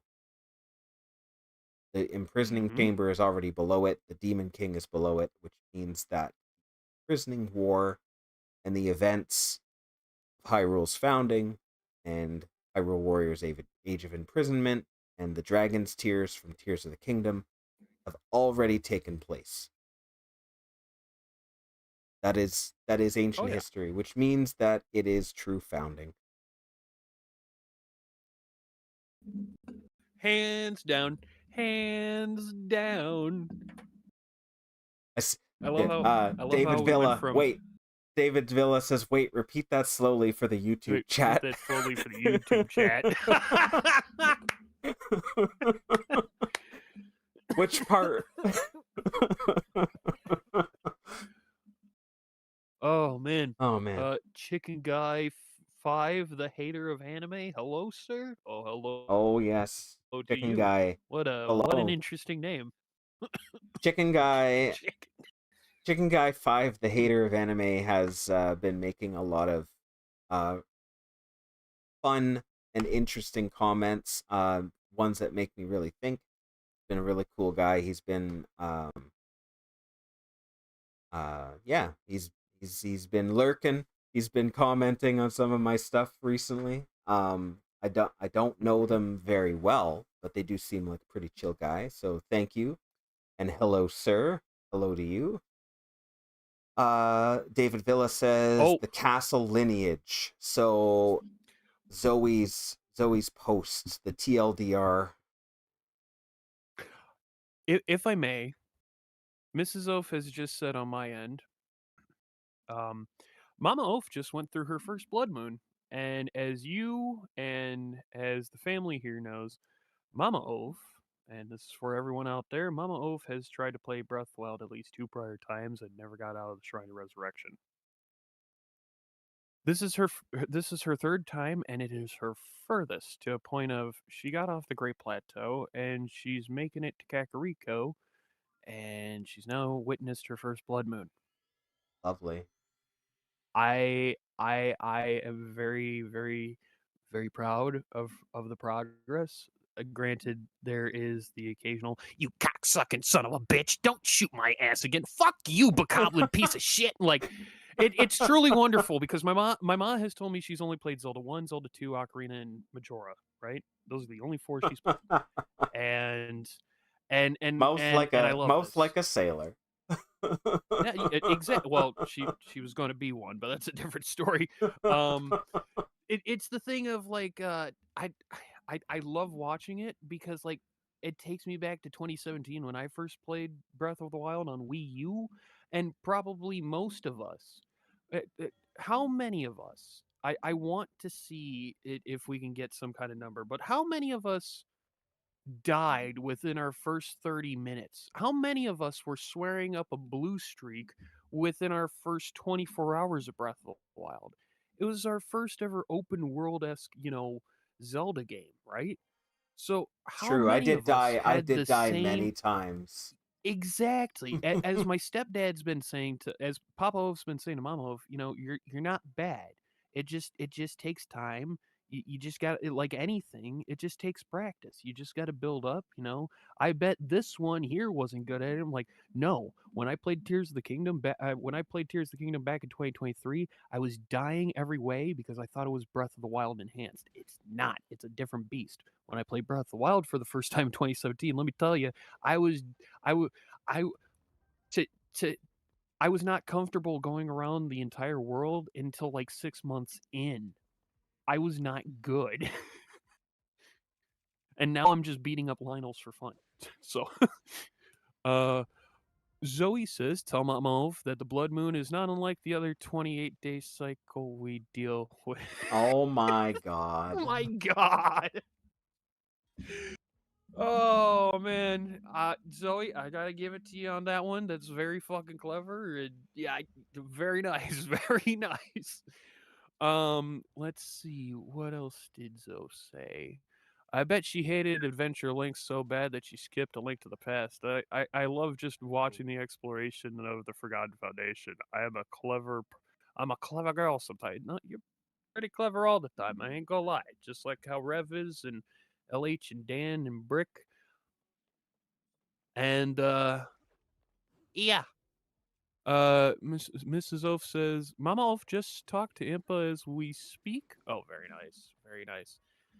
The history of the royal family is also the history of Calamity Ganon.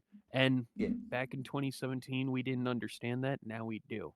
So, the history of the royal family is the history of Calamity Ganon. How do we know this? The Calamity, comma, Yes. Canon. The calamity is this giant, calamitous, no pun intended, malicious form of malice and gloom, whatever you want to call it. Gloom Alice. It's the Who's Alice? Why are we gluing her? Anyway, it's the hatred and rage of the Demon King. The hatred and malice.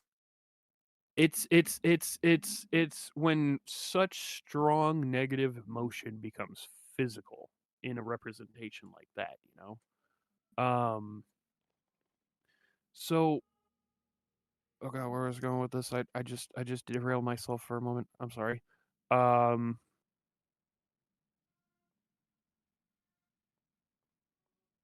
Wow. Wow. Why am I not remembering? No. Oh! Yes. Okay. So the history of Calamity Ganon is the history of the royal family. So let's just go with this.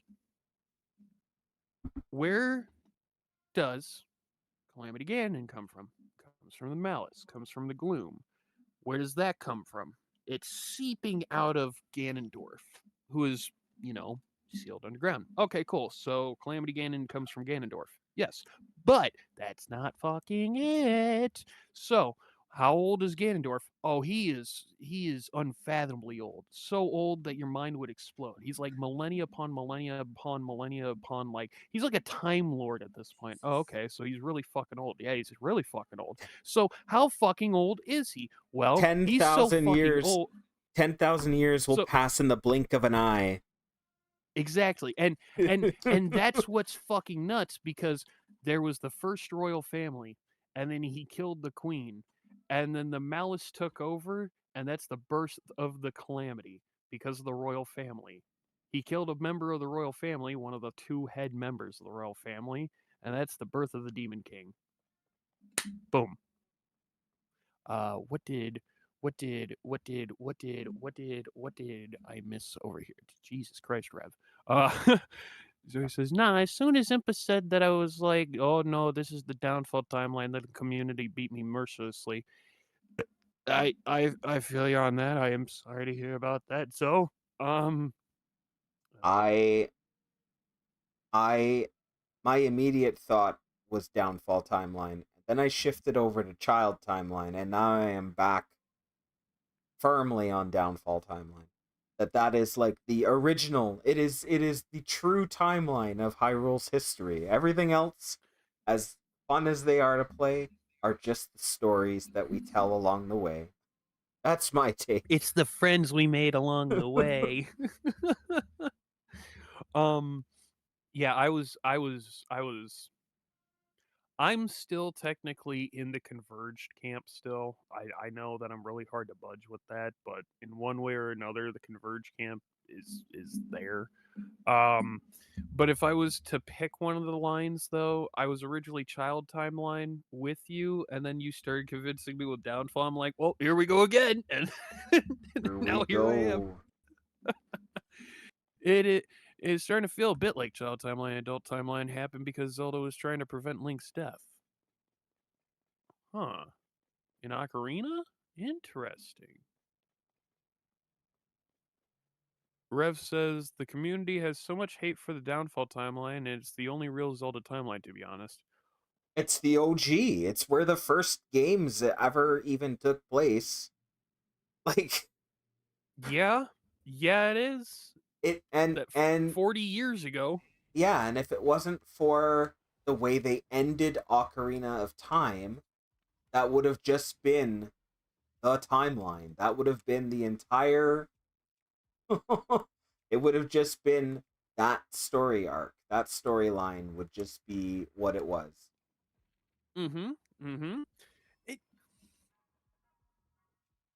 God dang. This entire 40 years of Zelda is just absolutely nuts. It's like, and we still got more to go.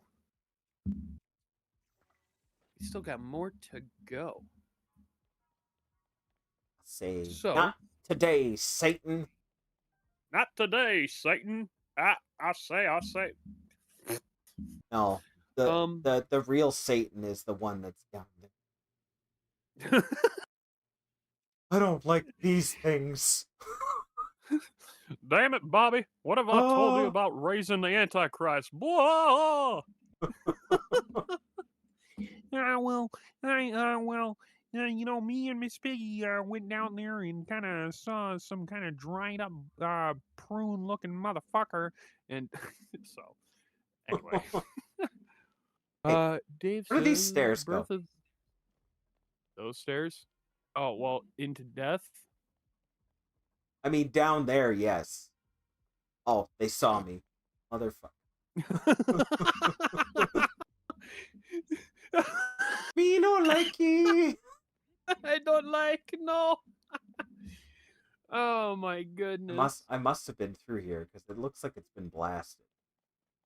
So anyway, there I was. It Yeah. started blasting. Record scratch. So you might be wondering how I got into this situation. Where are these? What is this? Zoe, what is this? On the map, what is this?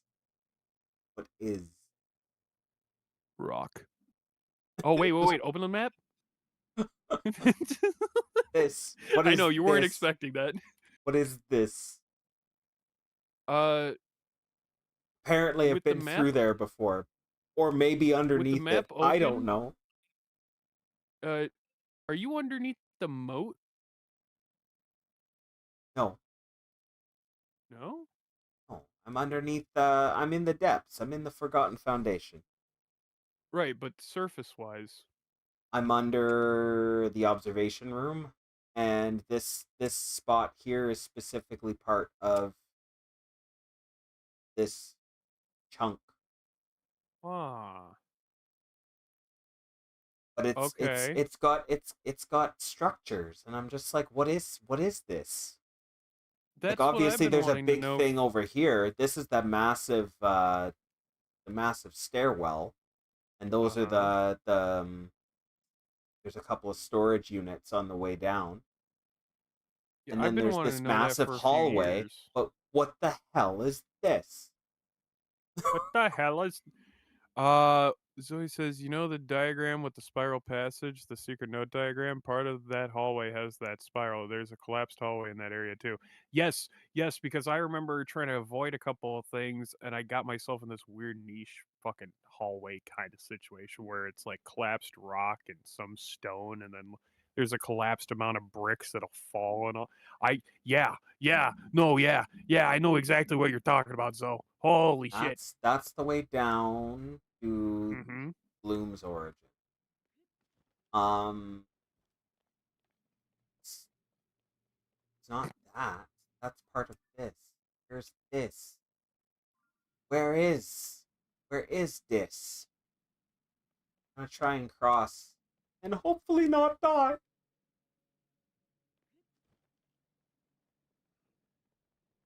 Let's... Brick said, did I hear bricks? And Zoe said he laid it out pretty clearly. Ah, funny. Funny joke. I'm on. Oh, funny joke. Zoe says that she's pulling up the 3D diagram now. Very good. Very good. Very good. Very good. Thank you, Zoe. There's diagram. Oh, yes, your diagram, yes. Yes. Alright. So here's the massive stairwell. Obviously, pretty massive. Hams. Look at how massive this thing is. And then here's the storage facilities. Fucking massive, mate. You can see on the map they are the little squares. I want it. Give me the thing. Do I have no room? Also, why do you need wings? Who? Why are there wings in the depths? Down there? Down here specifically.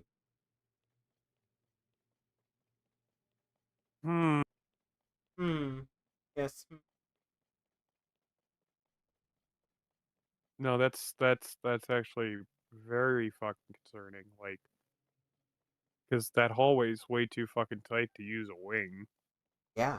And even if you're blasting and mining, you wouldn't want to use a wing. Even if you're making this tunnel, you wouldn't want to use a wing. Why is there a wing down there? Oh. Why is there a wing down there? Oh, Zoe pulled up the 3D model. Well, let's see the model. Thank you, Zoe. I will pull You- it up on my screen too, there, bud. You is here. Okay.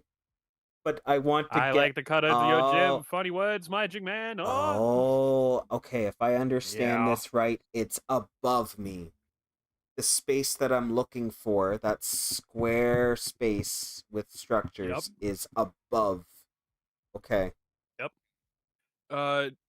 To my knowledge, too, of reading the map in Breath of the Wild Tears of the Kingdom, the lighter something is, like either whiter or lighter brown or something, Yeah. or a lighter gray, that means it's higher up, but the darker Yeah, the but color this- is, that means it's lower down.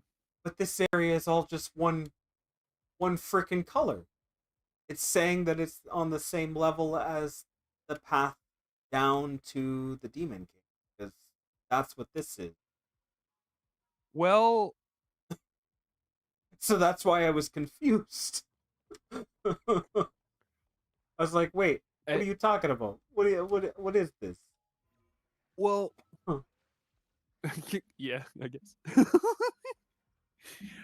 I'm a not too smart at times. I'm a more like there.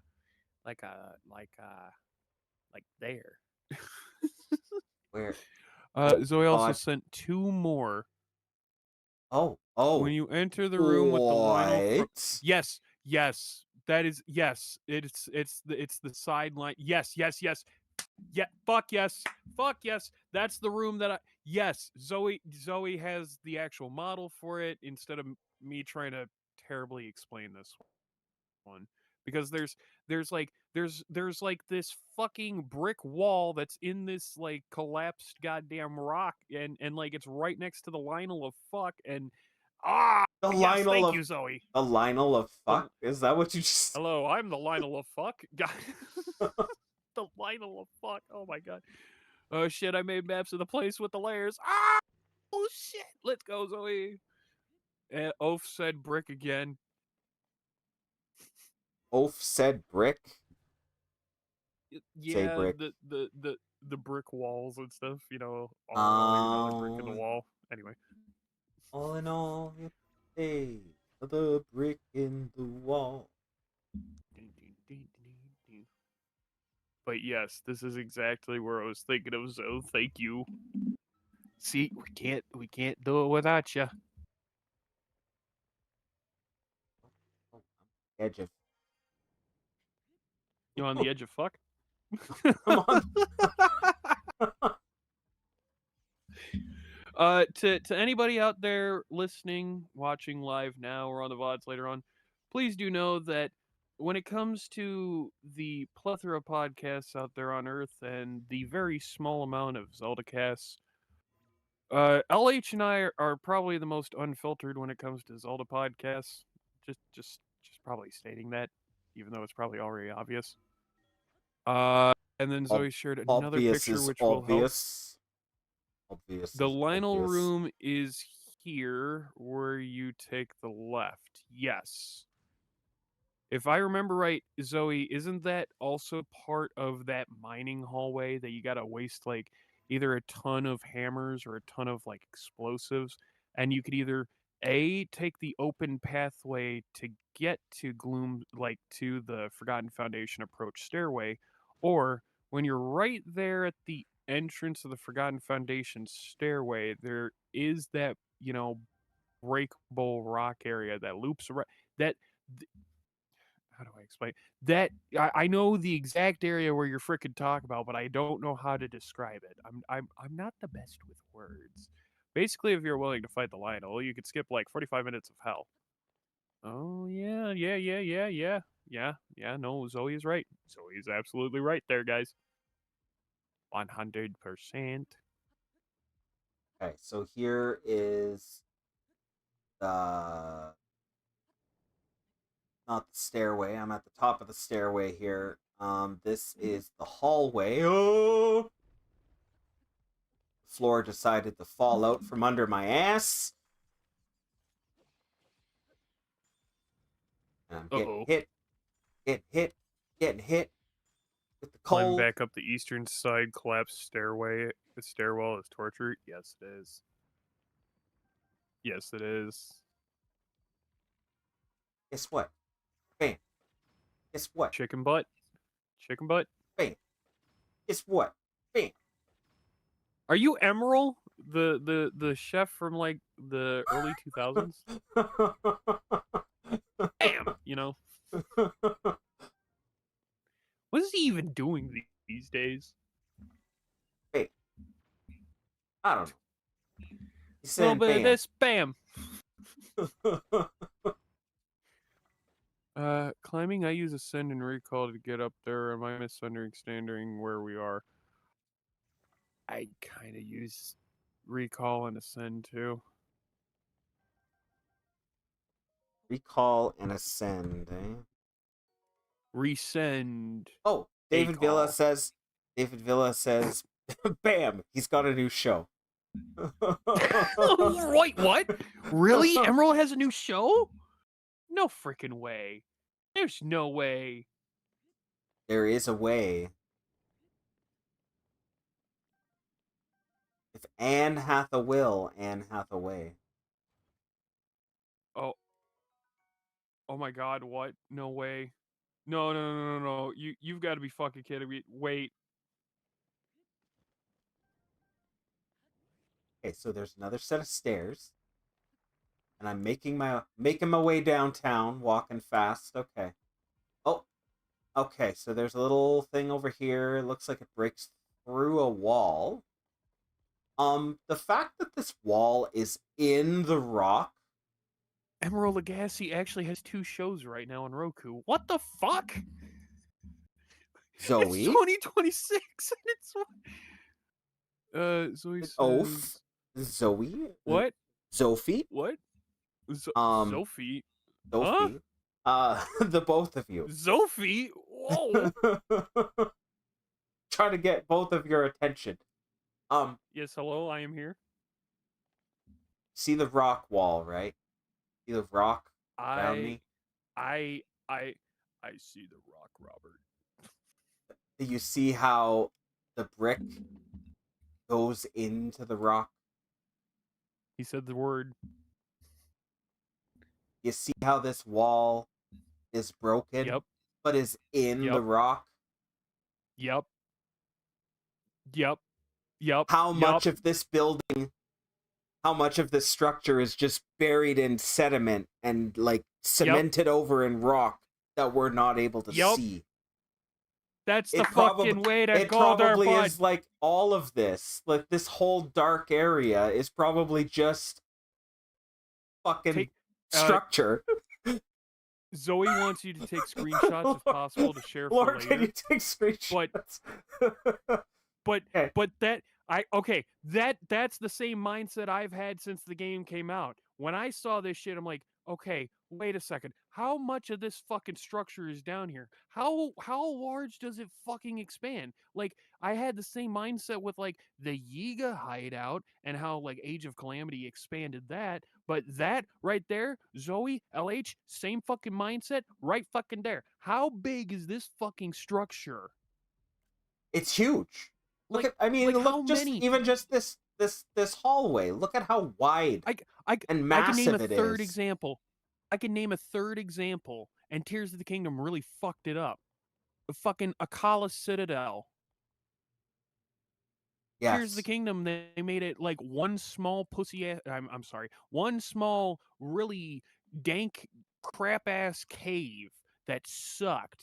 It had like what 5 Horriblins in it and a Gleeok on the roof. That sucks. If this is supposed to be the ancient citadel, the fortress to the east, the whole like second capital in case the fucking main one fall, whatever, it should be fucking ornate. It shouldn't be one fucking room. It's like, so we got the Citadel, we've got that, we've got the Temple of Light, we've got the Yiga Clan hideout,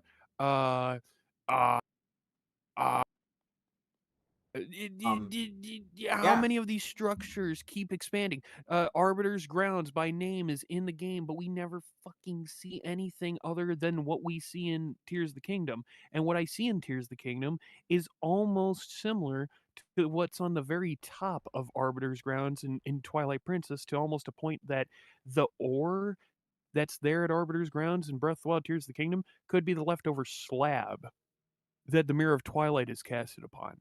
And if that's the case, like going back to what Zoe said like not too long ago, what if Arbiter's Grounds came from below the sands and it was risen up? You know what? I believe that, Zoe, because the spinner does that exact same thing to the mirror chamber for that same slab.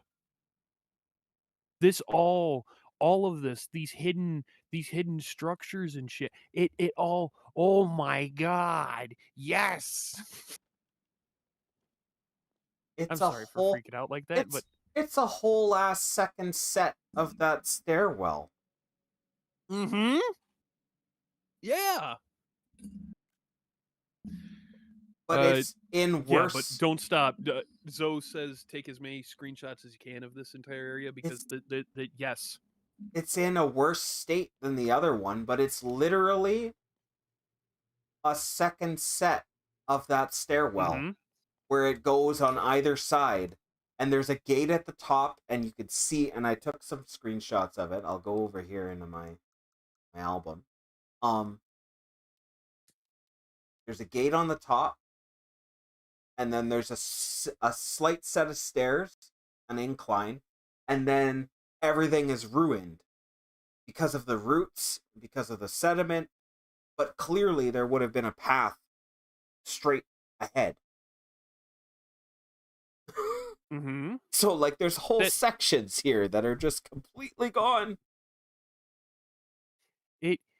That's why I'm starting to believe now over time maybe the Temple of Light didn't crash underground from the sky. Maybe it was down there. Okay, fine. How big was it? It was huge. How big was Yeah, the Temple of Light was fucking huge there, bud. So the next question comes, is the Triforce hidden in that structure somewhere?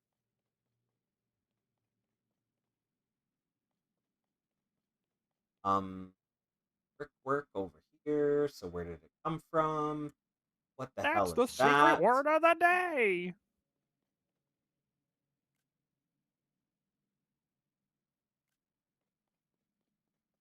I know that he didn't get to the Triforce.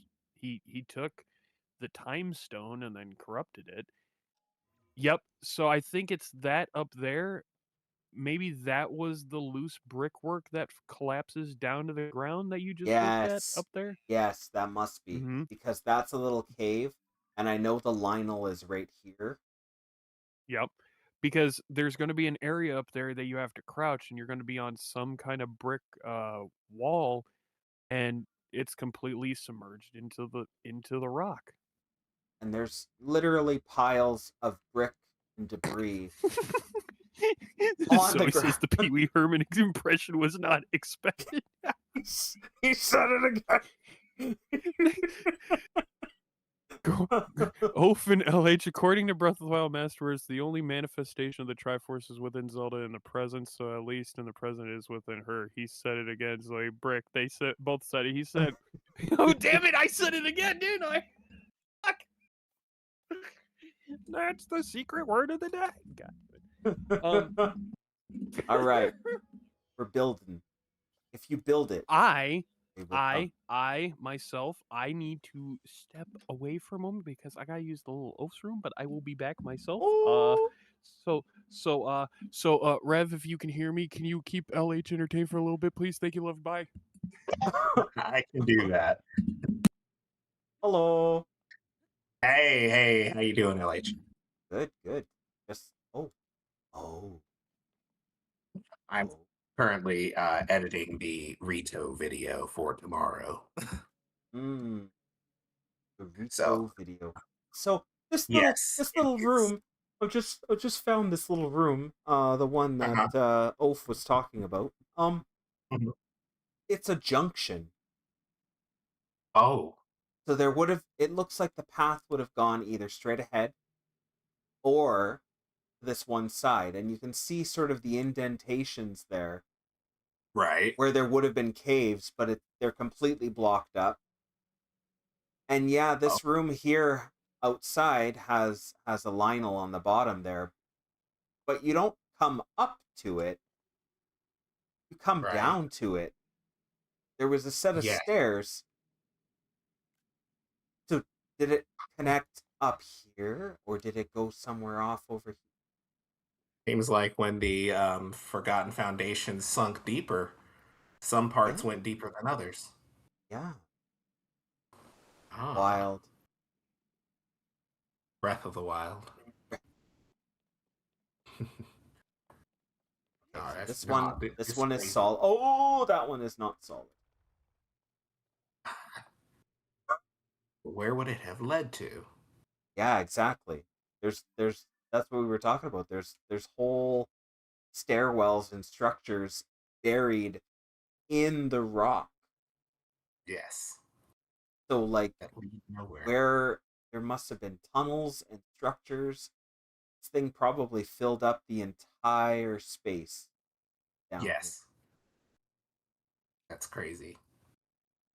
And all for the purpose of helping, I'm guessing, the ancient Izonai get to the Triforce, or making it more difficult to get to the Triforce. Wild. Something. Absolute wild. Wild era.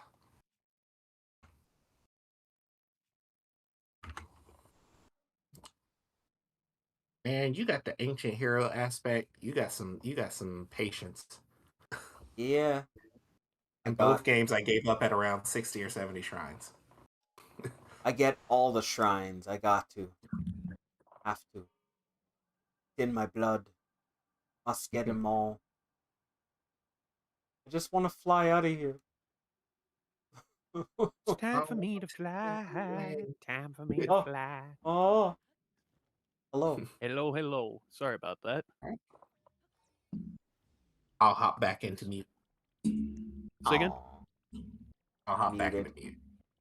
Oh, no worries. No, oh, okay, Rev. Well, thank you for keeping everybody entertained. Always glad to hear from you. That line will see me. Yes, now they did. No. This is the exact spot I was talking about. Stop. Yeah. Oh, I wait. did. Okay. I was on the other side. The brickwork. Damn. I forgot. I'm on took photos. I took photos. No, I'm on a stream delay. I was delayed. So that area where you used ascend and then where you ascended up to, you saw that collapsed rock with that wall in it. Yeah. Yeah. That's the exact spot I was talking about. And I believe that's the same spot that Zoe was talking about. That is the exact freaking spot. Yeah, it's right over no, there. we didn't say it again. We didn't say the secret word of the day again. Zoe shared another one, and I believe that is the exact same thing we're talking about. Yes. Hi. Oh, yes. Hi, buddy. Hello. Hello. Hello, buddy. Hello, guy. You Hello, got friend. actual scars on your arm. Like, what's going on there? Oh my! What the hell? On the oh yeah, the Lionel. The Lionel. They're actually like completely covered in scars. Oh man. Oh, what the hell? Uh-oh. Oh, it's gonna shoot your me. ass. You're gonna shoot oh me. no! Oh, jeez it. He's angry. Oh, he's angry. Tired. He got tired of me staring at him. So that's interesting. He had it. So I know that even if you're elevated or lower down, they will get aggro and they'll shoot you in Breath of the Wild Tears of the Kingdom, right? What? Why did the Lionel wait? It's almost like it's almost akin to Majora's Mask, right? Like how Lionels can't be fooled by many disguises except like maybe a Lionel mask, but it'll be delayed and then it'll go aggro Majora's Mask by just a little bit. It seems like the ancient aspect there, it has the same kind of delay. Maybe he thought I was one of his own, and then he realized I wasn't, and he was like, yeah, you die now. You don't dictate when Lionel attacks. Lionel does what it wants, because Lionel, it doesn't give a shit. Dictated, not read. I mean, read, but not dictated. Dictated by Zoe, read by Oaf. Yeah, Lionel's are honey badgers. They don't give a shit. Ruthless motherfuckers. Ruthless bastards. God. Oh no. Oh no. Oh Wanna no, get him? is LH about to die? Oh no. Oh. Oh. Die? Me? Me? No, you? No. Oh. Okay. Let me see. Because knowing us and knowing that we could sell to theorize and knowing that we craft this amazing stuff. I'm not saying it. I'm not saying it. I'm not saying the secret word of the day again. I'm just not. Well, we're not gonna lay the foundation. Oh yeah. What We're not gonna, what kind of foundation we're not are gonna we? lay down the cobble. Yeah. Yeah. Hey, Oh, do you know close. what my favorite kind of clay product is? When? Pottery. Oh, fancy laugh. Get this. I get this pink little guy down from the wall. Let's get him. Okay, so we're down in the Forgotten Foundation. Talking about the Sacred Realm, we're talking about the Temple of Light, talking about 40th anniversary. What else are we going on? What's next? It's Lionel Richie. God damn it, Zoe. God damn it. Oh my god. Oh my god. Oh, who joined? Who rejoined? Who rejoined? Oh, was it Dan? I think it might have been Dan. Lionel Richie, and it's Lionel Richie's hair, but Yes. on a Lionel. It's Chef's Kiss. It's so good. Dan, you haven't, or was it Rev? Who's joining in and then leaving? Oh no. Oh no. Why is there so much gloom? I call it death, says Rev. So, about the Gloom Malice Tree pod. Let's talk about that one. Oh, so, you want to talk about that? Okay. Cool. Yeah. So the entire area it is below even the depths in this really, really, really dark fucking area. I call it the ultra depths. Yeah, it seems like it keeps going, and so to me, first thing is I guess when you go below that malice tree into the infinite darkness, I believe you'll eventually end up in the still world and meet Null. Ooh. But that malice tree, I've been thinking about it, and a lot of it I now need to relook at. How is it there? Why? Ganondorf was trapped underground because of the resistance force baiting him under there so they could seal him. He didn't have time to plant that. So how did he know about it? Because when he woke up at the beginning of Tears of the Kingdom, he fell down to there.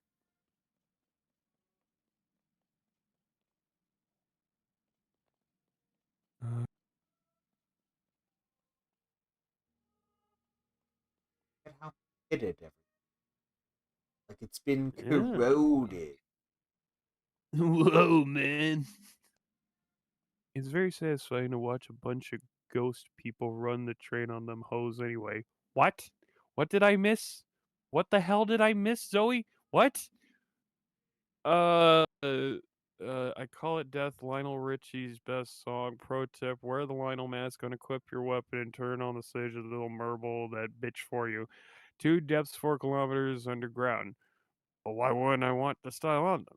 I'm bad at fighting them. It is very satisfying to watch a bunch of ghost people run the train on them hoes anyway. What the fuck? Oaf. Yeah, I reread through that whole. Oh. Okay, yeah, no, I get you now, Zoe. Never mind. It's the sages beating the fuck out of a Lionel. Hey, even the stairs fell. There's supposed to be a set of stairs over here. My parents took the stairs away because I'm grounded, Eddie. That's disturbing. So that's the pit into the void. There's It's the underneath pillar. the ceiling There's the chamber. pillars that So- Rauru, Minoru, and Sonia installed. Mm-hmm. So did Rauru, Minoru, and Sonia know what was underneath the ceiling chamber, or did they not?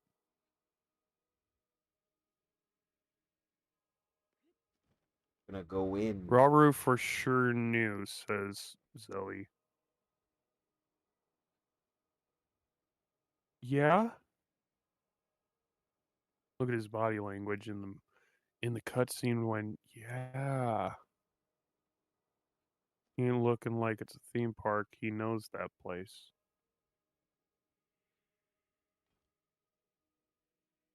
Gloom's Lair, yeah.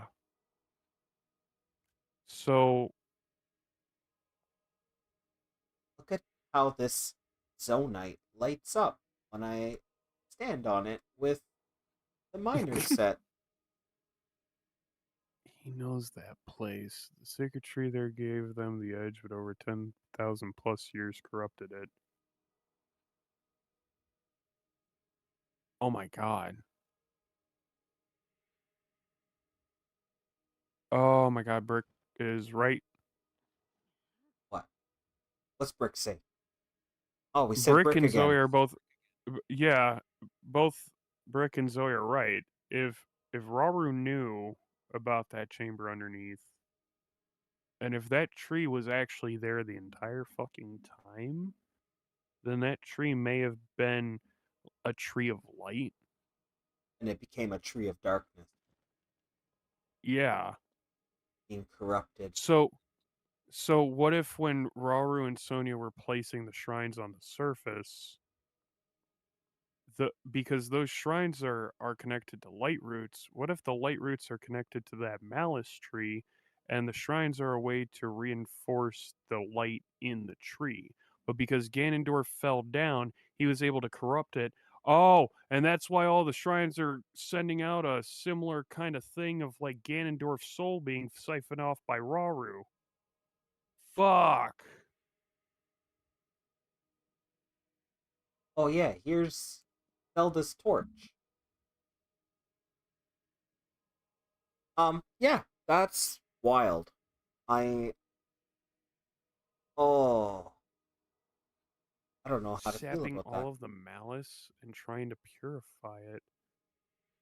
Knows that place, yeah. Definitely was a sacred tree and hangs out right under the prison chamber. Jesus Christ, really? It's like how the DEKU tree infused the Master Sword with the sacred energy from the forest. Yeah.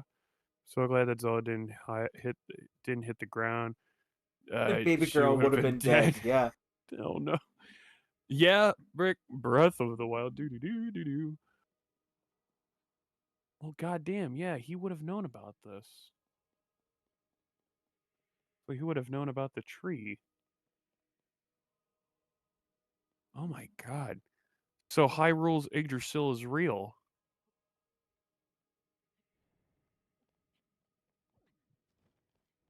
That's nuts.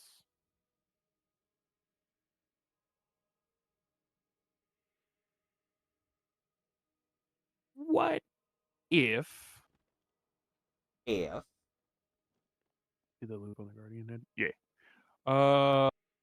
What if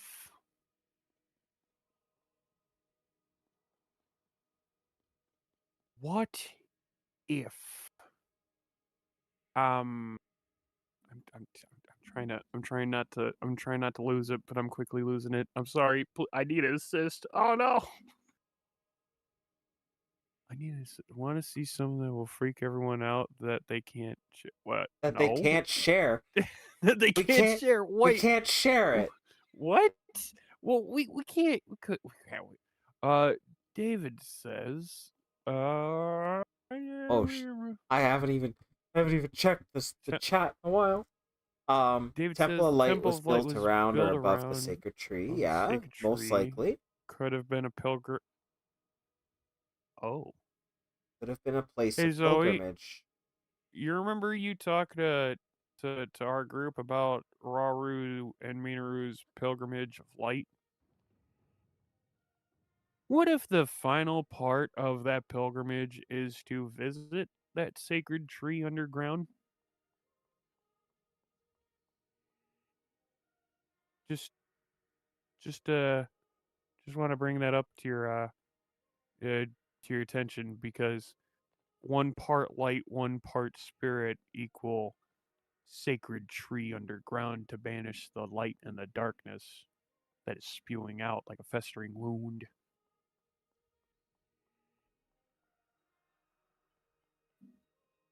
Very interesting.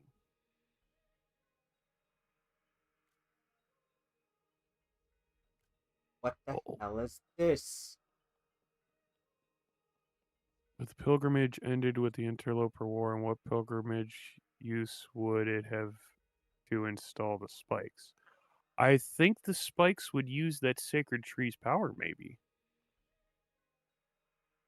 Maybe. I don't know.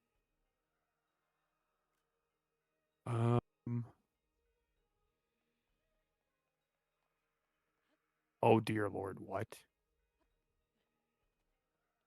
Wait. It is that so you don't want to share in this with anyone, Zoe? Because dear Lord, what am I looking at? Am I looking at what I think I'm looking at?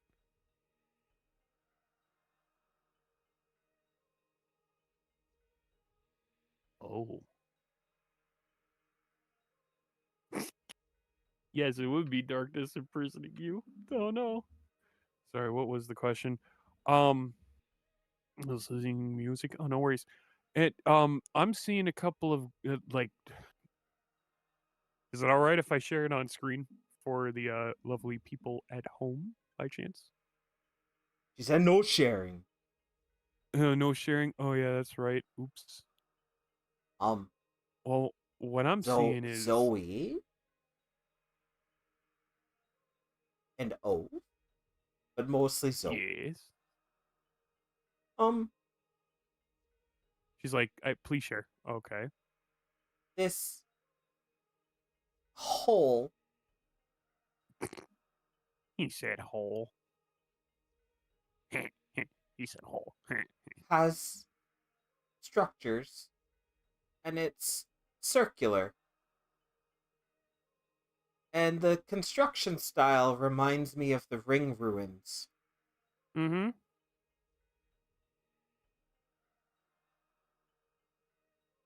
Oh yeah. You know what else it reminds me Never of? noticed that before. I think Zoe pointed it out, but not just Ring Ruins, but Temple of Time, and maybe a little bit of Room of Awakening.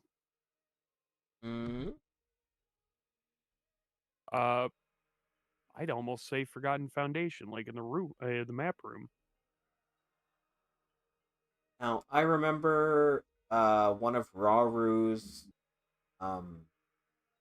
voice memories saying something about how concentric circles or circles represent something sacred. Yes. So this Yes, and you place see that with was a lot of it.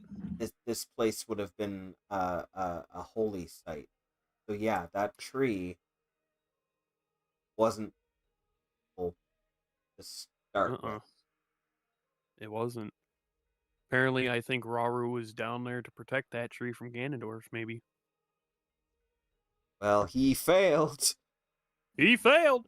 Zoe also said we could share these images, and I have put them on screen, but she also says, it's one of the few places in the depths made of Sky Arizona white stone. Correct. Would you like to know a neat fact about that hole? Represent the eternal bond between their people and the trees. Oh, goddamn.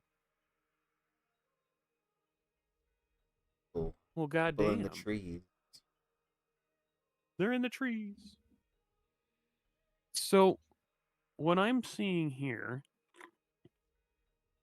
A ringer? That Zoe shared. For some reason, that hole is the same diameter as the upper part of the seal grounds, and I have no idea why.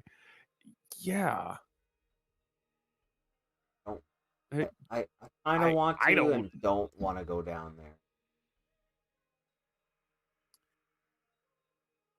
So, what if I go in? Zoe, this image that you shared, all three of them, it's of Minoru in age of imprisonment at one of the altars, using her spirit power, I think. But I'm seeing Malice via the red energy next to her. And when we zoom in, it's either an eye or some kind of Zonai structure or something, I'm saying. In the sealed Zonai construct place, there's part of a guardian head. Okay, so that's what I was going to ask. Is that the mask? As in, like, the mask that we find in the sky?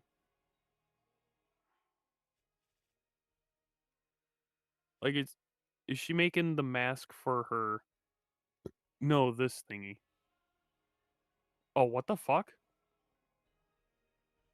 Oh, Zonai Chica connection from Zoe. Oh my god. Yeah. I know yeah, who it I is, see it. Matt. I know see who who that is. I see what you're getting at, Zoe. Holy crap. It's the ear part of the Guardians from Breath of the Wild. It's the Holy top. crap. Is it? I thought it was just something. I thought it was just a curly thing. What's it doing in AOI? I don't know. What is it doing there? Ooh. Is it like a like Zonai Tech is a Nintendo DS and Sheikah Tech is a Game Boy Advance cartridge that you could slap in the bottom of it? Most importantly, when it's doing an AOI. Yeah, that is odd. What is it doing there? God damn. All right. I am going to die. Oh no. I will say that today, for the 40th anniversary of Zelda, and us having not just DSP 5 Alive, but this has turned into basically, like, technically a double crossover where we have both Rev and Zoe, where we're basically, it's a crossover of DSP, Revcast, and Lightcast essentially, and I can't think of anything perfect other than that to celebrate 40 years of Zelda. Getting some Zelda games in, some theory crafting, some nice observations and all that. And there's going to be more to come. What I mean by that, and okay, how about I put it this way? How about I put it this way of, because we are eventually going to need to end this special episode of the cast, but the people in chat, like, meaning the call, I know that I'll probably still be in the VC after the stream, But I do want to I do want to cover a couple things. So the first thing is this is just the first of many to come. Really cool collabs with these amazing people. Um, we have, as we've mentioned before, the Timeline collab that we're going to be having coming out this year. More DSP with LH and myself, as well as in the future, we'll probably have more crossovers with Rev and Zoe. And then there's a couple other things that I can at least say, but I can't say. Zoe here is at the helm of something big, and that's as much as I could say. We're all involved, but Yes. there's something big, something real good, something real like just like something real, right? Something about Zelda that is real, from real voices, from real people, from real fans of the series. And we can't wait to present it to you guys because that's where you're probably going to be finding. Actually, what am I talking about? It is where you're going to find our timeline. Timeline. See, I can't speak anymore. I'm already getting mush brain. Got It's going mush to be brain. We've where been you. going too long. Yeah, I know, right? I apologize for that. It's going to be where our timeline. Jesus Christ, yes. Dang it. Hey, It's you going to be know where our what? I have a. timeline collab video is going to be. Basically, something big's coming. DSP is going to be tied into it. Our big collab video is going to be tied into it. A couple other big things for the future that we have planned and don't have planned yet, but will happen in the future, are going to happen. But because Zoe's at the helm, I can't really say anything about it. I could just say that something big is going to happen, and it's going to include LH here, myself, Rev, Dan, Zoe, Gabe. It's gonna be a good time, especially if you're a Zelda fan, and it's gonna be a good time overall for everyone. Let's see, let's see. Ah, Um, Matt, Pain Reaver. Was it Oracle of Ages that Link has a dream or a vision of Aghanim, but a different game? that was Link's Awakening. Link's Awakening. Yeah. Yeah, Link's where he Awakening. You see him fight Deathel. Death Eye. Yes. The final Yeah. nightmare transforms into various enemies that Link has faced. It transforms into Aghanim, it transforms into Ganon, it transforms into a Moldorm, a Zol, or something. I remember it's a bouncy little ball pack. It transforms into relationship commitment. And then it's, of course, its final form is the large one-eyed creature with multiple Wonderfuck. limbs that spin around the room. Yeah. Good times. Hells yeah. I do want to at least end us off with a couple of things community wise. And that's what I try to do at the end of each DSP. And since we got more than you and me this time, this one's gonna go around the table to Dan, Rev, Zoe, LH, and then I'll end it off. So I'll make this one simple. Rev, I want you to go ahead if you want. Got anything you want to share? Anything upcoming that you want to have people hyped about? You got anything you want to tell the wonderful people at home, or what's up? Get ready to have your, what is it, Rivali said? Get ready to preen yourself because a Rito video is going to drop tomorrow. Oh, heck yeah. Heck yeah. So I'm almost done with the edit. My eyes are burning, and it's going to be a good one. It's definitely gonna be a good one. All right, Rev, because that entire series you've been doing, it's been just a banger after banger, man. So I can't wait personally. Yep. but I think I found the swing of newborn trenches and can find a rhythm to work in. There we go. There we go. Good. Can't wait to see it tomorrow, man. Yep. Alrighty. All right. Dan, Excellent. Dan, do you have anything or upcoming anything big or so? We'll go from you, and then we'll go Zoe, and then we'll go LH, and then we'll go me. Dan's like, nope, not really. Is it just the usual daily shorts at as usual, Dan, or just chilling for now?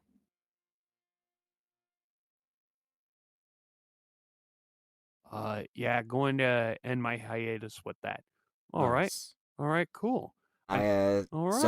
Zoe says, get ready for the mystery of the Zonai Towers to be solved soon. Soon. Soon. Heck yes. We've got Can't new wait. video coming out about the Rito with Rev. We got Dan coming back with more shorts eventually after his hiatus. We got Zoe coming out with Zonai stuff. Can't wait. Cannot wait. Cannot wait. LH, you, hey, what's going on with you, my dude? What's going on with you, bud? What's going on with me? Yeah. I've been trying to push out some short form content on my Instagram and on YouTube on occasion. They've been doing pretty well. Probably going to keep up with that. Just most of them are either translations from Masterworks or voice memories overlaid with some of the related imagery from either Breath of the Wild or Tears of the Kingdom. I did one the other day from Echoes of Wisdom because that game also came out and it has a lot of fun lore and a lot of fun things and interesting things that happen in that game as well. I'm probably going to just keep pushing those out for the next little while until we get something a little more juicy to work with. In the meantime, working on the collab, timeline collab. So, kind of keep pushing the usual until we're ready to launch our project.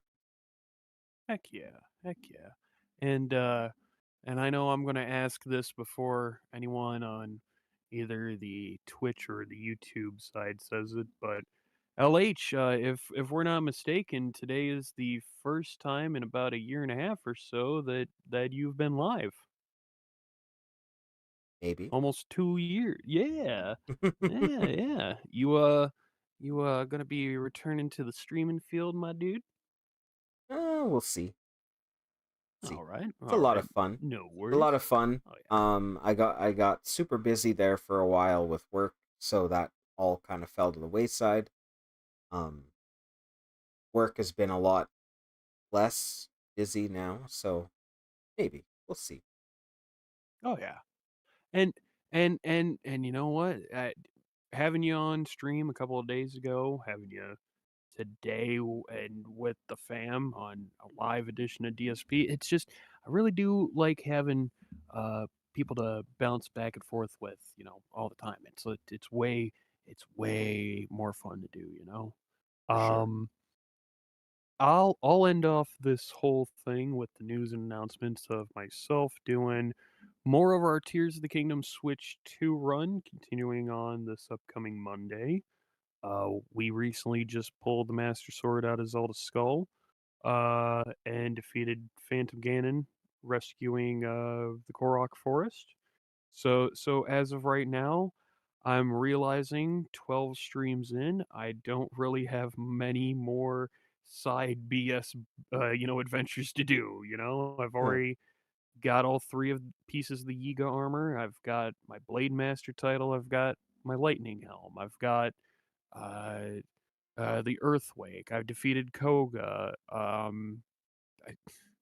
like I got the Master Sword. I've got the snow boots and sand boots. I've got the shrines for each of the settlements, but I haven't done all the regional phenomena. And I'm just realizing, well, it's going to be an overpowered late game, isn't it? So Yeah, you you're guys gonna can breeze. expect You're more. gonna breeze through the all of the temples now. It's going to be like how I play Breath of the Wild. It's like when I play Breath of the Wild, I turn it more linear over the years. I'll do 40 shrines, Master Sword, entire Trial of the Swords, then it's already done and over. Do another 40 shrines, get 2 Divine Beasts done. The last 40 shrines, last 2 Divine Beasts, Champion's Ballad, and then done. I've made Breath of the Wild so linear that I've become so overpowered late game. But other than Tears of the Kingdom coming up on Monday with more of that playthrough, I mean, theories on my end will be coming back relatively soon. Same with the Zelda Timeline playthrough series from 2024 that will be coming back soon. Maybe a couple of other new things that I want to test out, but I haven't tried out yet. Maybe we'll see. And of course, a couple of big things with all of y'all. You know, it's gonna be a good time. It's gonna be a good year. Yeah, Heck yeah. From it's gonna be Zoe. great. Robert, someone shit one of the cabinets, Robert.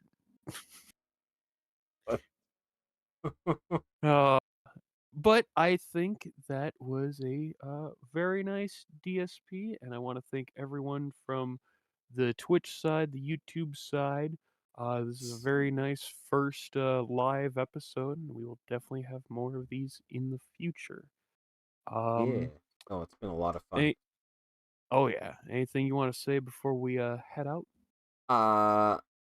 Just thank you all so much for coming out and joining us and spending some time with us ranting and raving about The Legend of Zelda on this, the day of its 40th anniversary.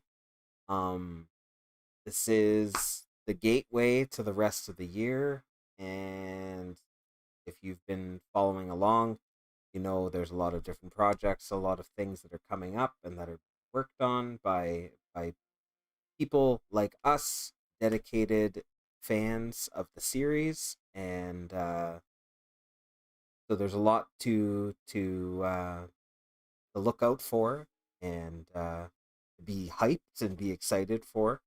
So keep your eyes and ears posted. And yeah, thank you Yeah. very much. And thank you everyone from your favorite scrubs from Zoe the Dream Shrine, Rev and Dan. Happy birthday to Zelda, and we will see you guys next time. Peace out. Have a Peace. good one. All right, I've got us muted. The outro's playing. And